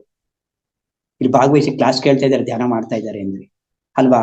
ಇದು ಈ ಬಿಟ್ರೆ, ಈ ಒಂದು ಧ್ಯಾನ ಆನಾಪಾನಸತಿ ಧ್ಯಾನ ಬಿಟ್ರೆ ಬೇರೆ ಯಾವ್ದ್ರಲ್ಲೂ ಈ ಗುಣಗಳನ್ನ ಕಳ್ಕೊಳ್ಳೋದು ಅಷ್ಟು ಸುಲಭ ಅಲ್ಲ, ಅಷ್ಟು ಕಷ್ಟ ಆಗುತ್ತಿದ್ದು ಅಲ್ವಾ. ಈ ದಾಟಿ ಬಂದಿರೋರೆ ಇನ್ನೆಲ್ಲ 50 ಜನ್ಮ ಅಂತ ಹೇಳ್ತಾರೆ ಪತ್ರಿಜಿಯವರು. ನಮ್ಗಿನ್ ಕೇವಲ 50 ಜನ್ಮ ಬಾಕಿ ಇದೆ ಅಂತ ಹೇಳ್ತಾರೆ ಪಿರಮಿಡ್ ಮಾಸ್ಟರ್ಸ್ಗೆ.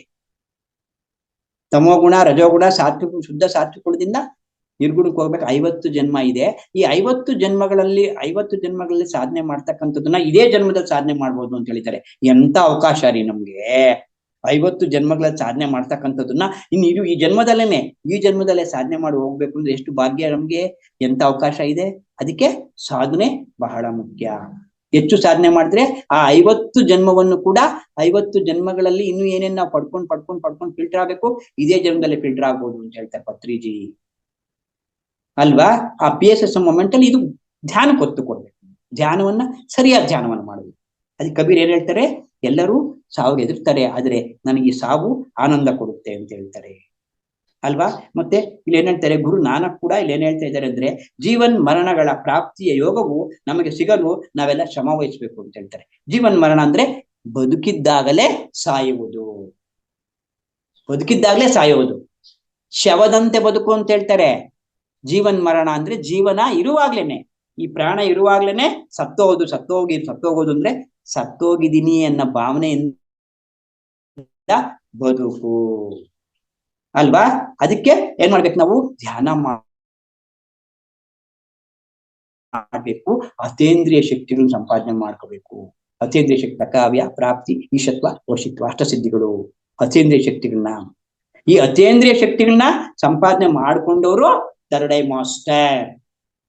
ಅತೇಂದ್ರಿಯ ಶಕ್ತಿಗಳು, ಈ ಅತೇಂದ್ರಿಯ ಶಕ್ತಿಗಳನ್ನ ಸಂಪಾದನೆ ಮಾಡ್ಕೊಂಡ್ರು ಕೂಡ ಇನ್ನೂ ಅಹಂಕಾರ ಇರುತ್ತೆ ಅಂತ ಹೇಳ್ತಾರೆ. ಅದಕ್ಕಿನ್ನು ಇನ್ನೂ ಮುಂಚೆ ಹೋಗ್ಬೇಕು.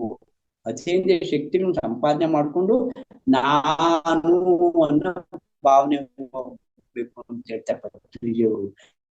ನಾನು ಅನ್ನೋ ಭಾವನೆ ಹೋದ್ರೇನೆ ಅಲ್ಲಿ ಯಾರು ಅವ್ರು ಕರಿತಾರಲ್ಲ, ಅಲ್ಲಿ ಸತ್ತೋದಾಗ ಅಲ್ಲಿ ನಾನು ಅನ್ನೋ ಭಾವನೆ ಇರಲ್ವಲ್ಲ, ಆತ್ಮ ಅಂತೀವಲ್ವಾ, ಆತ್ಮ ಭಾವನೆ ಇರ್ತಲ್ವಾ. ನಾನು ಅನ್ನೋ ಭಾವನೆ ಇದ್ದಿರ್ತಾನೆ, ಇದ್ ನಂದು ಈ ಹೆಂಡತಿ, ಇವ್ರನ್ನ ಬಿಟ್ಟು ಹೋಗೋದು ಹೆಂಗೆ, ಈ ಮಕ್ಕಳನ್ನ ಬಿಟ್ಟು ಹೋಗೋದು ಹೆಂಗೆ, ಈ ಮನೆ ಬಿಟ್ಟು ಹೋಗೋದು ಹೆಂಗೆ, ಈ ಜಮೀನ್ ಬಿಟ್ಟು ಹೋಗ್ತಾ ಇರ್ತೀವಿ ನಾವು. ಅದಕ್ಕೆ ಏನ್ ಹೇಳ್ತಾರೆ ಇಲ್ಲಿ, ನಾನು ಅನ್ನೋ ಭಾವನೆ ಬೇಕಾದ್ರೆ ನಾವು ಅತೀಂದ್ರಿಯ ಶಕ್ತಿಗಳನ್ನು ಸಂಪಾದನೆ ಮಾಡ್ಕೋಬೇಕು. ನಾವು ಹೆಚ್ಚಾಗಿ ಧ್ಯಾನವನ್ನು ಮಾಡ್ಬೇಕು. ಧ್ಯಾನ ಮಾಡಿ ಆ ಶಕ್ತಿಯನ್ನು ಸಂಪಾದನೆ ಮಾಡ್ಕೊಂಡು ಆಗ ನಾವು ಸಾಯುವುದಕ್ಕಿಂತ ಜೀವನ ಮರಣ ಅಂದ್ರೆ ಬದುಕಿದ್ದಾಗಲೇ ಸಾಯೋದು ಅಂದ್ರೆ ಏನು ಅಂದ್ರೆ ಶವದಂತೆ ಬದುಕುವುದು. ಜೀವನ ಶವದಂತೆ ಬದುಕುವುದು ಅಂದ್ರೆ ಯಾರಾದ್ರೂ ಏನಾದ್ರೂ ಬೈತಾರೆ, ಹೊಗಳ್ತಾರೆ, ಏನೋ ಮಾಡ್ತಾ ಇರ್ತಾರೆ, ಏನೇನೋ ಮಾಡ್ತಾ ಇರ್ತಾರೆ, ಏನ್ ಮಾಡಿದ್ರು ಕೂಡ ಇಲ್ಲ, ನಾವೇನು ಇಲ್ಲ, ಏನಯ್ಯ ನೀನು, ನಿನ್ಗೆ ಜ್ಞಾನ ಇಲ್ವಾ, ಬುದ್ಧಿ ಇಲ್ವಾ, ಹಂಗೆ. ಎಸ್, ಪತ್ರಿ ಜನ ಓಕೆ, ಥ್ಯಾಂಕ್ ಯು. ಯಾಕೆ? ನಾವು ಶರೀರ ಅಲ್ಲ, ನಾವು ಆತ್ಮ. ಅವನ್ ಏನಕ್ಕೆ ಬೈತಾ ಇದ್ದಾನೆ? ಆತ್ಮಕ್ ಬೈತಾ ಇದ್ದಾನೆ. ಮತ್ ಯಾಕೆ ಅಲ್ವಾ? ಆ ರೀತಿ ಶವ ಅಂದ್ರೆ ಬದುಕಿರುವಾಗ್ಲೇ ಸಾಯೋದು ಅಂದ್ರೆ ಅದು. ಅವನೇನೋ ಅನ್ಕೊಂಡು ಹೇಳು, ಗಂಡ ಏನೋ ಬೈತಾ ಇರ್ತಾನೆ, ಗೊತ್ತಿಲ್ಲ ಗಂಡ, ನಾವು ಜ್ಞಾನಿ ಇದ್ದೀವಿ, ಗಂಡ ಬೈತಾ ಅವನೇ ಅಂದ್ರೆ ಓಹೋ ಹಿಂದಿನ ಜನ್ಮದಲ್ಲಿ ಏನೋ ನಾನು ಬೈದಿದ್ದೀನಿ, ಅದಕ್ಕೆ ನಾನು ಗಂಡ ಬೈತಾ ಇದ್ದಾನೆ ಅಂತ ಓಕೆ. ಇನ್ನೊಬ್ರು ಯಾರೋ ಬೈತಾರೆ, ಓಕೆ. ಮಕ್ಕಳು ಏನೇನೋ ಹೇಳ್ದೆ, ಎಲ್ಲ ಓಕೆನೆ, ನೋ ರಿಯಾಕ್ಷನ್. ಆಕ್ಷನ್ ಅವ್ರದ್ದು, ಬಟ್ ರಿಯಾಕ್ಷನ್ ಇಲ್ಲ ನಮ್ದು. ನೋ ರಿಯಾಕ್ಷನ್ನೇ ಶವದಂತೆ ಬದುಕುವುದು. ಅಪಮಾನ ಆಗ್ಲಿ, ಮಾನ ಆಗ್ಲಿ, ಅಪಮಾನ ಆಗ್ಲಿ, ಸನ್ಮಾನ ಆಗ್ಲಿ ಅಲ್ವಾ, ಏನಾದ್ರೂ ಆಗ್ಲಿ, ಹಣ ಬರ್ಲಿ, ಲಾಭ ಆಗ್ಲಿ, ನಷ್ಟ ಆಗ್ಲಿ, ದುಃಖ ಆಗ್ಲಿ, ಸುಖ ಆಗ್ಲಿ, ಎಲ್ಲವನ್ನು ವಿಚಲಿತರಾಗದೇ ಇರುವುದೇ ಏನ್ ಹೇಳ್ತಾರೆ ಯಾರು ಪಂಡಿತರು ಅಂತಂದ್ರೆ, ತಕ್ಷಣ ಕೆಲಸವನ್ನು ಸ್ಟಾರ್ಟ್ ಮಾಡೋರು, ಆಲಸ್ಯವಿಲ್ಲದೆ, ಮತ್ತೆ ನಾನು ನನ್ನದು ಅನ್ನೋ ಭಾವನೆಯನ್ನ ಬಿಟ್ಟವರು. ಪಂಡಿತರು ಯಾವ ಶೀಘ್ರವೇ ಏನ ಕೆಲಸ ಮಾಡ್ಬೇಕು ಅಂದ್ರೆ ಆ ಕಲ್ ಕರೋ ಆಜ್ ಕರೇಸು ಅಬ್ ಕರೋ, ಇವಾಗ್ಲೇ ಮಾಡು, ನಾಳೆ ಮಾಡೋದು ಇವತ್ತು ಮಾಡೋದನ್ನ ಇವಾಗ್ಲೇ ಮಾಡೋದು, ಆ ರೀತಿ ಪ್ರಾರಂಭ ಮಾಡಿದವರು ಪಂಡಿತರು. ನಾನು ನನ್ನದು ಅನ್ನೋ ಭಾವನೆಯನ್ನ ಬಿಟ್ಟವರು, ಮತ್ತೆ ತುಂಬಾ ಬೆಲೆ ಬಾಳ್ತಕ್ಕಂಥ ವಸ್ತುಗಳನ್ನ ನೋಡಿ ವಿಚಲಿತರಾಗದೆ ಇರೋರು. ತುಂಬಾ ಬೆಲೆ ಬಾಳೋ ವಸ್ತು ಅಂದ್ರೆ ಯಾರಾದ್ರೂ ಒಂದು 30 ಲಕ್ಷ ರೂಪಾಯಿ ಕಾರ್ ತಂದಿರ್ತಾರೆ, 30 ಲಕ್ಷ ರೂಪಾಯಿ ಕಾರ ಅಬ್ಬಾ ಅಂತ ಎಕ್ಸ್ಪ್ರೆಸ್ ಮಾಡದೇ ಇರೋರು. ಒಡವೆ ನೋಡೋದು, ಎಷ್ಟು ಚೆನ್ನಾಗಿದೆ ರೀ ನಕ್ಲಿಸ್ ಇದು ಅಬ್ಬಾ ಅಂತ ವಿಚಲಿತರಾಗದೆ ಇರೋರು. ಒಂದ್ ಸೀರೆ ನೋಡ್ಬಿಟ್ರೆ ಅಬ್ಬಾ ಎಲ್ಲಿ ಕೊಂಡ್ಕೊಂಬಂದ್ರಿ, ಈ ರೀತಿ ವಿಚಲಿತರಾಗದೆ ಇರೋರು, ಕೆಲಸವನ್ನ ತಕ್ಷಣವೇ ಪ್ರಾರಂಭ ಮಾಡುವವರು, ನಾನು ನನ್ನದೇನೋ ಭಾವನೆ ಬಿಟ್ಟವರೇ ಪಂಡಿತರು. ವೇದವ್ಯಾಸರಲ್ಲಿದ್ದಾರೆ ಇದನ್ನ. ಅವನೇ ಪಂಡಿತ ಅಂದ್ರೆ ವ್ಯಾಮೋಹ ಇಲ್ಲ, ಇರ್ಲಿ, ಅವ್ರಿಗಿದೆ ಅನ್ನೋ ಸಂತೋಷ ಬೇಡ, ಇರ್ಲಿ, ನಮಗೂ ಕೂಡ ಇರ್ಲಿ, ನಮ್ಮ ಪ್ರಾಪ್ತಿಯಲ್ಲಿ ಇದ್ರೆ ಬರುತ್ತೆ. ಇವಾಗ ಏನಾದ್ರೂ ಒಂದು ವಸ್ತು ನಮಗ್ ಬಂದಿದೆ ಅಂದ್ರೆ ಅದು ನಮ್ಮ ಪ್ರಣಾಳಿಕೆಯಲ್ಲಿ ಇದೆ ಅಂತ ಲೆಕ್ಕ. ನಾವು ಕೋರಿಕೊಳ್ಳುವುದು ತಪ್ಪಲ್ಲ, ಬೇಕು ಅಂದ್ಕೊಳ್ಳೋದು ತಪ್ಪಲ್ಲ.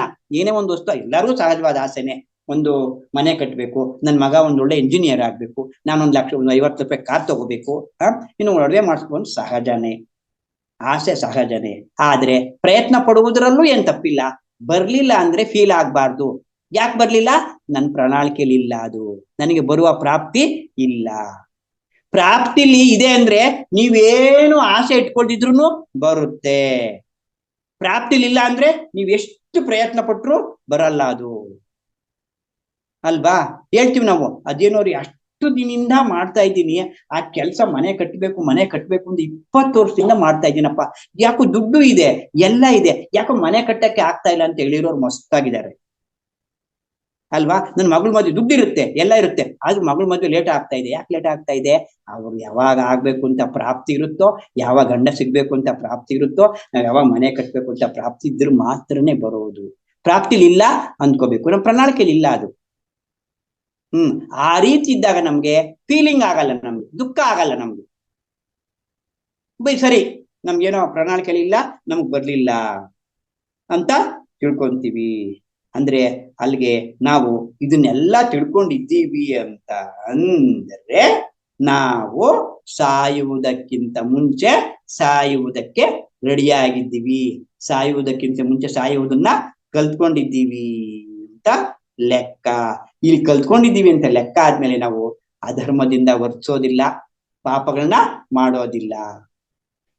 ಅಧರ್ಮಗಳಿಂದ ವರ್ತಿಸೋದು ಇಲ್ಲ, ಪಾಪಗಳನ್ನ ಮಾಡೋದಿಲ್ಲ. ನಾವು ಸಾಯೋಕ್ಕಿಂತ ಮುಂಚೆ ಸಾಯ್ತೀವಿ ಅಂತ ಗೊತ್ತಾದ್ಮೇಲೆ ಪಾಪಗಳನ್ನ ಯಾಕೆ ಮಾಡ್ತೀವಿ, ಅಧರ್ಮದಿಂದ ಯಾಕೆ ವರ್ತನೆ ಮಾಡ್ತೀವಿ ನಾವು ಅಲ್ವಾ? ಈ ವಿಚಾರ ಬಹಳ ಮುಖ್ಯ. ಇಲ್ಲಿ ಸಾಯುವುದಕ್ಕಿಂತ ಮುಂಚೆ ಸಾಯೋದಕ್ಕೆ ತಿಳ್ಕೊಳ್ಳೋದಿಲ್ಲ. ತಿಳ್ಕೊಂಡ್ರೇನೆ, ಎಷ್ಟು ತಿಳ್ಕೊಂಡ್ರು ಅಷ್ಟು ಲಾಭನೇ ನಮ್ಗೆ. ಎಷ್ಟು ತಿಳ್ಕೊಂತಾ ಇದ್ರೆ ಅಷ್ಟು ಲಾಭ ಬರ್ತಾ ಇರುತ್ತೆ. ಅದಕ್ಕೆ ನಾವೇನ್ ಮಾಡ್ಬೇಕು, ಮಹಾಮನಿಯರು ಕೂಡ ಹೇಳಿದ್ದಾರೆ, ನೀನು ಮರಣಿಸುವುದನ್ನ ಮುಂಚೆಯೇ ಕಲ್ತ್ಕೋ ಅಂತ ಹೇಳಿದ್ದಾರೆ. ಮರಣೋದಕ್ಕಿಂತ ಮುಂಚೆ ಮರಣೋದನ್ನ ಕಲ್ತ್ಕೋ ಅಂತ ಹೇಳಿದ್ದಾರೆ ಅಲ್ವಾ? ಮತ್ತೆ ಹಾಗೆ ಹೇಳ್ತಾರೆ ಇಲ್ಲಿ, ಜೀವ ಇಲ್ಲಿ ಇವ್ರು ಏನ್ ಹೇಳಿದ್ದಾರೆ ಇಲ್ಲಿ, ಹಾಗೆ ಅವ್ರು ಏನ್ ಹೇಳವ್ರೆ, ಜೀವವಿರುವ ಶವದೇ ಹಾಗೆ ಬದುಕು ಅಂತ ಹೇಳಿದ್ರು. ಹೇಳಿದ್ನಲ್ಲ ಅವಾಗ್ಲೇ ನಾನು, ಜೀವ ಇರುವ ಶವದೇ ಹಾಗೆ ಬದುಕು. ಮತ್ತೆ ಹಾಗೆ ಇವನ್ನ ಹೇಳ್ತಾರೆ ಇಲ್ಲಿ, ಪ್ರಭುವಿನ ದರ್ಶನ ಆಗ್ತದೆ ಅಂತ ಅದಕ್ಕೆ ಯೇಸು ಪ್ರಭು ಏನ್ ಹೇಳಿದ್ದಾರೆ ಅಂದ್ರೆ, ಜೀವವಿರುವ ಶವದ ಹಾಗೆ ಬದುಕಲು ಕಲಿತುಕೋ, ಆಗಲೇ ನಿನಗೆ ಪ್ರಭುವಿನ ದರ್ಶನ ಆಗುತ್ತದೆ ಅಂತ ಹೇಳಿದ್ದಾರೆ. ಅಂದ್ರೆ ಆತ್ಮದರ್ಶನ ಆಗುತ್ತೆ ಅಂತ. ಅಂದ್ರೆ ಶವದಾಗ ಬದುಕಿದಾಗ ನಿನಗೆ ಆತ್ಮದರ್ಶನ. ಹಂಗ ಆತ್ಮದರ್ಶನ ಆಗುತ್ತೆ ಅಂದಿರ್ಲಿ. ಮತ್ತೆ ಆತ್ಮದರ್ಶನ ಅಂತಂದ್ರೆ, ನೀನೆಲ್ಲ ಯಾರೋ ಮಹಾದೇವ್ರಿಗೂ ಕಾಣಿಸ್ತಾರೆ, ನಮ್ ಕಣ್ಮುಂದೆ ಬರ್ತಾರೆ, ನಿಂತ್ಕೊಂತಾರೆ ಅಂತಲ್ಲ. ಆತ್ಮದರ್ಶನ ಅಂತಂದ್ರೆ ಆತ್ಮ ದರ್ಶನ. ಆತ್ಮದರ್ಶನ ಅಂದ್ರೆ ಪ್ರತಿಯೊಬ್ಬರನ್ನು ದರ್ಶಿಸಿದಾಗ, ಪ್ರತಿಯೊಬ್ಬರನ್ನು ನೋಡಿದಾಗ ಆತ್ಮ ದರ್ಶನ ಅಂದ್ರೆ ಅರ್ಥ ಇದೆ ನೋಡಿ. ಆತ್ಮ ದರ್ಶನ, ಪ್ರತಿಯೊಬ್ಬರನ್ನು ದರ್ಶಿಸಿದಾಗ, ಅವ್ರು ನೋಡಿದಾಗ, ಓಹೋ ಇವರು ಆತ್ಮ, ನಾನು ಆತ್ಮ ಅನ್ನೋ ಭಾವನೆ ಬರುವುದೇ ಆತ್ಮದರ್ಶನ. ಆತ್ಮದರ್ಶನ ಅಂದ್ರೆ ನಮ್ಗೆ ಏನೋ ಅಲ್ಲಿ ಬಂದ್ರು, ಶ್ರೀಮನ್ ನಾರಾಯಣ ಚೆಂಕು ಚಕ್ರ ಇಟ್ಕೊಂಡ, ತ್ರಿಶೂಲ ಇಟ್ಕೊಂಡ, ಈಶ್ವರ ಬಂದ, ವರ ಕೊಟ್ಟ, ಬ್ರಹ್ಮ ಬಂದ ಅಲ್ಲ. ಇದು ಆತ್ಮದರ್ಶನ. ಅವರಲ್ಲಿ ಕೂಡ ಆತ್ಮ ಇದೆ. ಅವ್ರು ದರ್ಶಿಸಿದಾಗ ಅವರಲ್ಲೂ ಆತ್ಮ ಇದೆ, ನಮ್ಮಲ್ಲೂ ಆತ್ಮ ಇದೆ ಅಂತ ತಿಳ್ಕೊಳ್ಳೋದು ಅಲ್ವಾ? ನೋಡಿ, ಮತ್ತೆ ಇವಾಗ ನೋಡಿ, ಇಲ್ಲಿ ಒಂದು ರೈಲಲ್ಲಿ ಪ್ರಯಾಣ ಮಾಡ್ತಾ ಇರ್ತೀವಿ. ರೈಲಲ್ಲಿ ಪ್ರಯಾಣ ಮಾಡೋರ್ಗೆ ಏನ್ ಮಾಡ್ತಾರೆ, ರೈಲಲ್ಲಿ ಮಾಡೋದು ನನ್ ಸೀಟು ಅಂತ ಇರ್ತೀವಿ. ರೈಲಲ್ಲಿ ಇರೋದು ಯಾರನ್ನ ಬಂದ್ರೆ ಬಿಡೋದಿಲ್ಲ, ನನ್ ಸೀಟು ಅಂತೀವಿ. ಸಹಜ. ನನ್ ಸೀಟು ಬಿಟ್ಟೋದ್ಮೇಲೆ, ರೈಲ್ ಬಿಟ್ಟೋದ್ಮೇಲೆ ನನ್ ಸೀಟ್ ಅಲ್ಲ, ಅದು ಆಗೋಯ್ತದು. ಇರುತ್ತಾ? ನೀವು ರೈಲಲ್ಲೇ ಪ್ರಯಾಣ ಮಾಡಕ್ ಆಗುತ್ತಾ? ಹಂಗೆ ರೈಲ್ ಎಲ್ಗೆ ಹೋಗುತ್ತಾ ಅಲ್ಲೋರ್ಗೆ ಹೋಗಕ್ಕಾಗುತ್ತಾ? ನಿಮ್ಮ ಜಾಗ ಬಂದಾಗ ನೀವು ಇಳಿಲೇಬೇಕು. ಆ ಸಮಯ ಬಂದಾಗ ರೈಲಿಂದ ನೀವೆಲ್ಲಿ ಟಿಕೆಟ್ ತಗೊಂಡಿರ್ತೀರೋ ಅಲ್ಲೇವರೆಗೂ ಮಾತ್ರನೇ ನಮ್ಗಲ್ಲಿ ಪರ್ಮಿಷನ್ ಇರುತ್ತೆ ರೈಲಲ್ಲಿ. ನಮ್ಮ ಜೀವನವು ಕೂಡ ಅಷ್ಟೇ. ಎಲ್ಲೆವರೆಗೂ ಇರ್ಬೇಕು ಅಂತ ಇದ್ದೀವ ನಾವು, ಅಲ್ಲೇವರೆಗೂ ಮಾತ್ರನೇ ಇರ್ತೀವಿ ನಾವು. ನಮ್ ಟಿಕೆಟ್ ನಾವು ಎಷ್ಟು ದಿನ ತಗೊಂಡ್ಬಂದಿರ್ತೀವಿ, ನಮ್ ಪಾತ್ರ ಏನಿರುತ್ತೆ ಅಲ್ಲಿ, ಆ ರೈಲ್ನ ಹೆಂಗ್ ಬಿಟ್ಟು ಹೋಗ್ತೀವೋ, ಈ ಪ್ರಾಪಂಚಿಕಕ್ಕೂ ಕೂಡ ಹಂಗೆ ಬಿಟ್ಟು ಹೋಗ್ತೀವಿ ನಾವು. ಇಲ್ಲಿರೋ ತಗೊಂಡೋಗಲ್ಲ. ರೈಲ್ ಬಿಟ್ಟು ಹೋದ್ವಲ್ಲ, ಅಲ್ಲಿ ಸೀಟು ಕೂತ್ಕೊಳ್ಳೋರ್ಗು ನಮ್ದು ಅಂತ ಇದ್ವಿ. ಆದ್ರೆ ಹೊರಟೋದ್ಮೇಲೆ ನಮ್ದಲ್ಲ ಸೀಟ್, ಅದು ಹೋಗೋಯ್ತು. ಈ ಜೀವನವು ಕೂಡ ಅಷ್ಟೇ, ಇದು ನಮ್ಮದಲ್ಲ. ರೈಲಲ್ಲಿ ಯಾವ ಸೀಟ್ ಬಿಟ್ಟು ಹೋಗ್ತೀವೋ, ಸ್ಟೇಷನ್ ಬಂದು ಹೆಂಗ್ ಹೋಗ್ತೀವೋ ಆ ರೀತಿ ನಮ್ಮ ಸಮಯ ಬಂದಾಗ, ಸ್ಟೇಷನ್ ಬಂದಾಗ ಬಿಟ್ಟು ರೇಟ್ ಹೇಳ್ತಾ ಇರ್ಬೇಕು ಅಲ್ವಾ? ಸಂಸಾರ ಕೂಡ ಅಷ್ಟೇನೆ. ಸಂಪತ್ತಾಗ್ಲಿ, ಇನ್ನೊಂದಾಗ್ಲಿ, ಮತ್ತೊಂದಾಗ್ಲಿ ಬಿಟ್ಟು ಹೋಗೋದೇ. ಇಲ್ಲಿ ಸೃಷ್ಟಿಕರ್ತ ಒಬ್ಬನ್ ಬಿಟ್ರೆ, ಅವನು ಸೃಷ್ಟಿ ಮಾಡಿರ್ತಕ್ಕಂಥ ಪ್ರತಿಯೊಂದು ಸೃಷ್ಟಿಯು, ಈ ಬ್ರಹ್ಮಾಂಡವು ಮಾಯೆ. ಅವನೊಬ್ಬನೇ ನಿಜ ಸ್ವರೂಪ ಚೈತನ್ಯ. ಮಾಯೆ ಅಂದ್ರೇನು? ಕಣ್ಣಿಗೆ ಕಾಣಿಸಿ ಇಲ್ಲದೆ ಆಗುವುದೇ ಮಾಯ. ಯಾವುದು? ಇಲ್ಲದೆ ಇರುವುದು. ಕಣ್ಣಿಗೆ ಕಾಣಿಸುತ್ತೆ ಆದ್ರೆ ಇರಲ್ಲ. ಕಣ್ಣಿಗೆ ಕಾಣಿಸಿ ಯಾವ್ದು ಇರೋದಿಲ್ವೋ ಅದನ್ನೇ ಮಾಯೆ ಅಂತೀವಿ. ಅಂದ್ರೆ ಆ ಸೃಷ್ಟಿಕರ್ತನಿಂದ ಸೃಷ್ಟಿಲ್ಪಟ್ಟಂತಹ ಈ ಬ್ರಹ್ಮಾಂಡವೆಲ್ಲವೂ ಮಾಯೆ. ಇದು ಮಾಯೆ ಅಂತ ತಿಳ್ಕೊಂಡಾಗ ನಾವು ಅಲ್ಲಿ ಕರೆದ ತಕ್ಷಣ ಅಲ್ಲಿ ಹೊರಟೋಗ್ಬಿಡ್ತೀವಿ ನಾವಲ್ಲಿ. ಇದನ್ನೇ ಸಾಯುವುದಕ್ಕಿಂತ ಮುಂಚೆ ಸಾಯುವುದನ್ನ ತಿಳ್ಕೊಬೇಕಾಗಿರೋದು. ಮತ್ತೆ ಇದಕ್ಕೊಂದು ಎಕ್ಸಾಂಪಲ್. ಏನ್ ಎಕ್ಸಾಂಪಲ್ ಅಂತಂದ್ರೆ, ಇಲ್ಲಿ ಮಹಾಭಾರತ ಯುದ್ಧ ನಡೀತು. ಮಹಾಭಾರತ ಯುದ್ಧದಲ್ಲಿ ಅಭಿಮನ್ಯು ಶರೀರ ಬಿಟ್ಟ. ಮತ್ತೆ ಇವರು ಶ್ರೀಕೃಷ್ಣ ಪರಮಾತ್ಮರು ಅರ್ಜುನನಿಗೆ ಭಗವದ್ಗೀತೆ ಹೇಳಿದ್ರು. ಅವನಿಗೆ ಯುದ್ಧದಲ್ಲಿ ಭಗವದ್ಗೀತೆ ಹೇಳಿದ್ರು, ವಿಶ್ವರೂಪ ತೋರಿಸಿದ್ರು ಅವನಿಗೆ. ಅರ್ಜುನ, ನನ್ನ ನಿಜವಾದ ರೂಪ ನೋಡಯ್ಯ ನೀನು ಅಂತ ಹೇಳಿದ್ರು. ವಿಶ್ವರೂಪ ತೋರಿಸ್ಬೇಕಾದವ್ರು ಮತ್ತೆ ಅವನ ಭೌತಿಕ ಕಣ್ಣುಗಳಲ್ಲಿ ನೋಡಕ್ ಆಗ್ಲಿಲ್ಲ ಅವನ ವಿಶ್ವರೂಪವನ್ನ. ಆ ಭೌತಿಕ ಕಣ್ಣುಗಳು ನೋಡಕ್ ಆಗಲ್ಲ ಅಂತ ಹೇಳ್ಬಿಟ್ಟು ಅವನಿಗೆ ದಿವ್ಯ ಚಕ್ಷುವನ್ನ ಪ್ರಸಾದ ಮಾಡಿದ್ರು ಅವನಿಗೆ. ಆ ದಿವ್ಯ ಚಕ್ಷುವಿನಿಂದ ವಿಶ್ವರೂಪ ನೋಡ್ದ. ಅವನಿಗೆ ಜ್ಞಾನೋದಯ ಆಯ್ತು. ಜ್ಞಾನೋದಯ ಆಗಿ ಮತ್ತೆ ಯುದ್ಧವನ್ನು ಮಾಡ್ದ, ಗೆದ್ರು, ಯುದ್ಧ ಆಯ್ತು. ಆಮೇಲೆ ಒಂದು ಪ್ರಸಂಗದಲ್ಲಿ ಅಭಿಮನ್ಯು ಸತ್ತೋಗ್ರು. ಏನ್ ಹೇಳಿದ್ರು ಭಗವದ್ಗೀತೆಯಲ್ಲಿ ಪೂರ್ತಿ ಕೃಷ್ಣ ಹೇಳಿದ್ರೆ ಆತ್ಮ ಸಂಯಮ, ಆತ್ಮಯೋಗ. ಏನು ನಾವು ಶರೀರ ಅಲ್ಲ, ಏ ಅರ್ಜುನ, ನಾವು ಶರೀರ ಅಲ್ಲ, ಆತ್ಮಯೋಗ. ಶರೀರ ಅಲ್ಲ, ನಾವು ಆತ್ಮ. ಕರ್ಮಯೋಗ, ಕರ್ಮ ಸನ್ಯಾಸ ಯೋಗ ಮತ್ತು ಸಾಂಖ್ಯ ಯೋಗ, ಇದನ್ನೇ ಹೇಳಿದ್ರು ಕೃಷ್ಣ ಅವ್ರ ಬಗ್ಗೆ ಭಗವದ್ಗೀತೆಯಲ್ಲಿ. ನಾವು ಶರೀರ ಅಲ್ಲ, ಆತ್ಮ. ಟೋಟಲ್ ಅಲ್ಲಿ ಏ ಅರ್ಜುನ, ಅವರೆಲ್ಲ ಶರೀರ ಅಲ್ಲಪ್ಪ. ಅವರು ಅಭಿಮನ್ಯು ಯಾರು? ಭೀಷ್ಮಾಚಾರ್ಯನ ಕೊಲ್ಲಲ್ಲ ನಾನು, ದ್ರೋಣಾಚಾರ್ಯನ ಕೊಲ್ಲಲ್ಲ, ನಮ್ಮ ಗುರುಗಳು, ನಮ್ಮ ತಾತ, ದುರ್ಯೋಧನ, ನಮ್ಮ ಅಣ್ಣ ಶಕುನಿ, ಇವ್ರನ್ನ ಕೊಲ್ಲಕ್ಕಾಗಲ್ಲ ಅಂದೆ. ಏಯ್ ಮೂರ್ಖ, ಅವರು ಶರೀರ ಅಲ್ಲಪ್ಪ, ಅವರು ಆತ್ಮಗಳವರು. ಆಲ್ರೆಡಿ ನಾನು ಕೊಂದ್ಬಿಟ್ಟಿದ್ದೀನಿ, ತೋರಿಸ್ತಾನೆ. ನಾನು ಆಲ್ರೆಡಿ ಅವ್ರನ್ನ ಕೊಂದ್ಬಿಟ್ಟಿದ್ದೀನಿ, ನೀನೇನಯ್ಯ ಕೊಲ್ಲೋದವ್ರನ್ನ? ನಾನು ಕೊಂದ್ಬಿಟ್ಟಿದ್ದೀನಿ ಅವಾಗ್ಲೇ ಅಂತ ಹೇಳಿ. ನಾನು ಕೊಂದ್ಬಿಟ್ಟಿದ್ದೀನಿ ಅಂದಿದ್ದಕ್ಕೆ ಅವನು ಅವಾಗ ಓಹೋ ಇದರಿಂದ ಯುದ್ಧ ಮಾಡ್ದ, ಗೆದ್ದ. ಆಮೇಲೆ ಆಯ್ತು, ಎಲ್ಲ ಆಗೋಯ್ತು. ಮತ್ತೆ ಅಭಿಮನ್ಯು ಸತ್ತೋದ. ಇಷ್ಟು ಹೇಳಿದ್ರಲ್ಲ ಅರ್ಜುನ, ವಿಶ್ವರೂಪ ತೋರಿಸಿ ಕಥೆ ಎಲ್ಲ ಹೇಳಿ ಪುರಾಣ ಎಲ್ಲ ಹೇಳಿ ಮಾಡ್ದ. ಮತ್ತೆ ಗೊತ್ತು ಕೃಷ್ಣನಿಗೆ ಅಭಿಮನ್ಯು ಸತ್ತೋಗ್ತಾನೆ ಅಂತ ಗೊತ್ತು. ಯಾಕಂದ್ರೆ ಅಭಿಮನ್ಯು ಏನಕ್ಕೆ ಬಂದಿದ್ದ ಇಲ್ಲಿಗೆ ಅಂದ್ರೆ 14 ವರ್ಷ ಮಾತ್ರನೇ ಆಯುಷ್ ಅಭಿಮನ್ಯುನಿಗೆ. ಅವನು ಚಂದ್ರನ ಮಗ. ಅಭಿಮನ್ಯು ಚಂದ್ರನ ಮಗ ಹರ್ಷ, ಚಂದ್ರನ ಮಗ ಹರ್ಷ ಅಭಿಮನ್ಯು. ಈ ಕೃಷ್ಣ ಅವತಾರ ತೆಗೆದುಕೊಂಡು ಬಂದಾಗ ಒಬ್ಬೊಬ್ಬ ದೇವತೆಗಳು ಒಂದೊಂದು ಶಕ್ತಿ ಕೊಟ್ರು ಅವ್ರಿಗೆ. ನಾನು ಹಿಂಗ್ ಬಂದು ಸಹಾಯ ಮಾಡ್ತೀನಿ ನಿನ್ಗೆ, ನಾನು ಇನ್ನೊಂದು ಬಂದು ಸಹಾಯ ಮಾಡ್ತೀನಿ ನಿನ್ಗೆ, ಈ ತರ ಬಂದು ಒಂದೊಂದು ಅವತಾರ ನಿಮ್ ಜೊತೆಲಿ ಇದ್ಕೊಂಡು ನಾವು ಸಹಾಯ ಮಾಡ್ತೀವಿ ಅಂತ ಅವ್ರವ್ರೊಂದು ಜನ್ಮ ತಗೊಂಡ್ ಬಂದ್ರು ಪ್ರತಿಯೊಂದು ದೇವತೆಗಳು. ಅವಾಗ ಚಂದ್ರ ಹೇಳ್ತಾನೆ, ಇಲ್ಲಪ್ಪ ನನ್ನ ಮಗ ಹರ್ಷನ್ ಕೂಡ ಕಳಿಸ್ತೀನಿ ನಾನು, ಅದು ಜಾಸ್ತಿ ನನ್ನ ಮಗನ್ ಬಿಟ್ಟಿರಕ್ಕಾಗಲ್ಲ, 14 ವರ್ಷ ಮಾತ್ರ ನಾನು ಕಳಿಸ್ತೀನಿ ಅಂತ ಹೇಳ್ತಾನೆ. ಗೊತ್ತು ಕೃಷ್ಣನ್ಗೆ 14 ವರ್ಷ ಅವ್ನಿಗೆ ಆಯುಷ್ ಅಂತ. ಅದೇ ಚಂದ್ರನ ಮಗ ಹರ್ಷನೇ ಅಭಿಮನ್ಯು, ಅವನಿಗೆ 14 ವರ್ಷನೇ ಆಯುಷ್. ಕೃಷ್ಣನ್ಗೆ ಗೊತ್ತದು, ಅದೇ ಅರ್ಜುನ್ಗೆ ಗೊತ್ತಿಲ್ಲ. ಅವಾಗ ಹೇಳ್ತಾನೆ ಆಯ್ತು, ಎಲ್ಲ ಆಗೋಯ್ತು, ಯುದ್ಧ ಆಗೋಯ್ತು.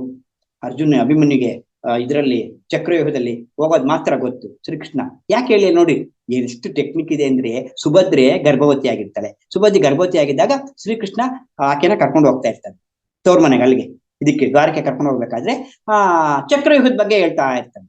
ಚಕ್ರವ್ಯೂಹ ಸುಭದ್ರೆಗೆ ಚಕ್ರವ್ಯೂಹ ಹೋಗೋದಂಗೆ ಬರೋದಂಗೆ ಅಂತ ಹೇಳ್ತಾ ಇರ್ತಾನೆ. ಚಕ್ರ ಹೇಳ್ತಾ ಇದ್ರೆ ನಿದ್ದೆ ಹೋಗ್ತಾ ಇರ್ತಾಳೆ ದ್ರೌಪದಿ ನಿದ್ದೆ ಹೋಗ್ತಾ ಇದ್ರೆ ಒಳಗಡೆ ಮಗು ಹೋಗ್ಬಿಡ್ತಾ ಇರುತ್ತೆ. ಮಗು ಅಂತಾನ.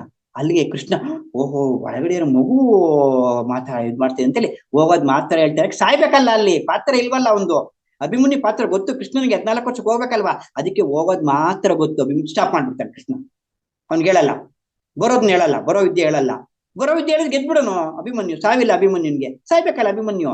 ಪಾತ್ರ ಅರ್ಜುನ್ ಮಗ, ಅವ್ನು ಹೇಳಿದಾನೆ 14 ವರ್ಷ ಮಾತ್ರ ಕೃಷ್ಣನ್ ಗೊತ್ತೋದು, ಅದಕ್ಕೆ ಸ್ಟಾಪ್ ಮಾಡ್ಬಿಟ್ಟ, ಹೇಳಿಲ್ಲ. ಅದಕ್ಕೆ ಅಭಿಮನ್ಯುವಿಗೆ ಚಕ್ರವ್ಯೂಹದಲ್ಲಿ ಹೋಗೋದು ಮಾತ್ರ ಗೊತ್ತು, ಬರುವುದು ಗೊತ್ತಿಲ್ಲ, ಅಷ್ಟಕ್ಕೆ ಸ್ಟಾಪ್ ಮಾಡ್ಬಿಟ್ಟ.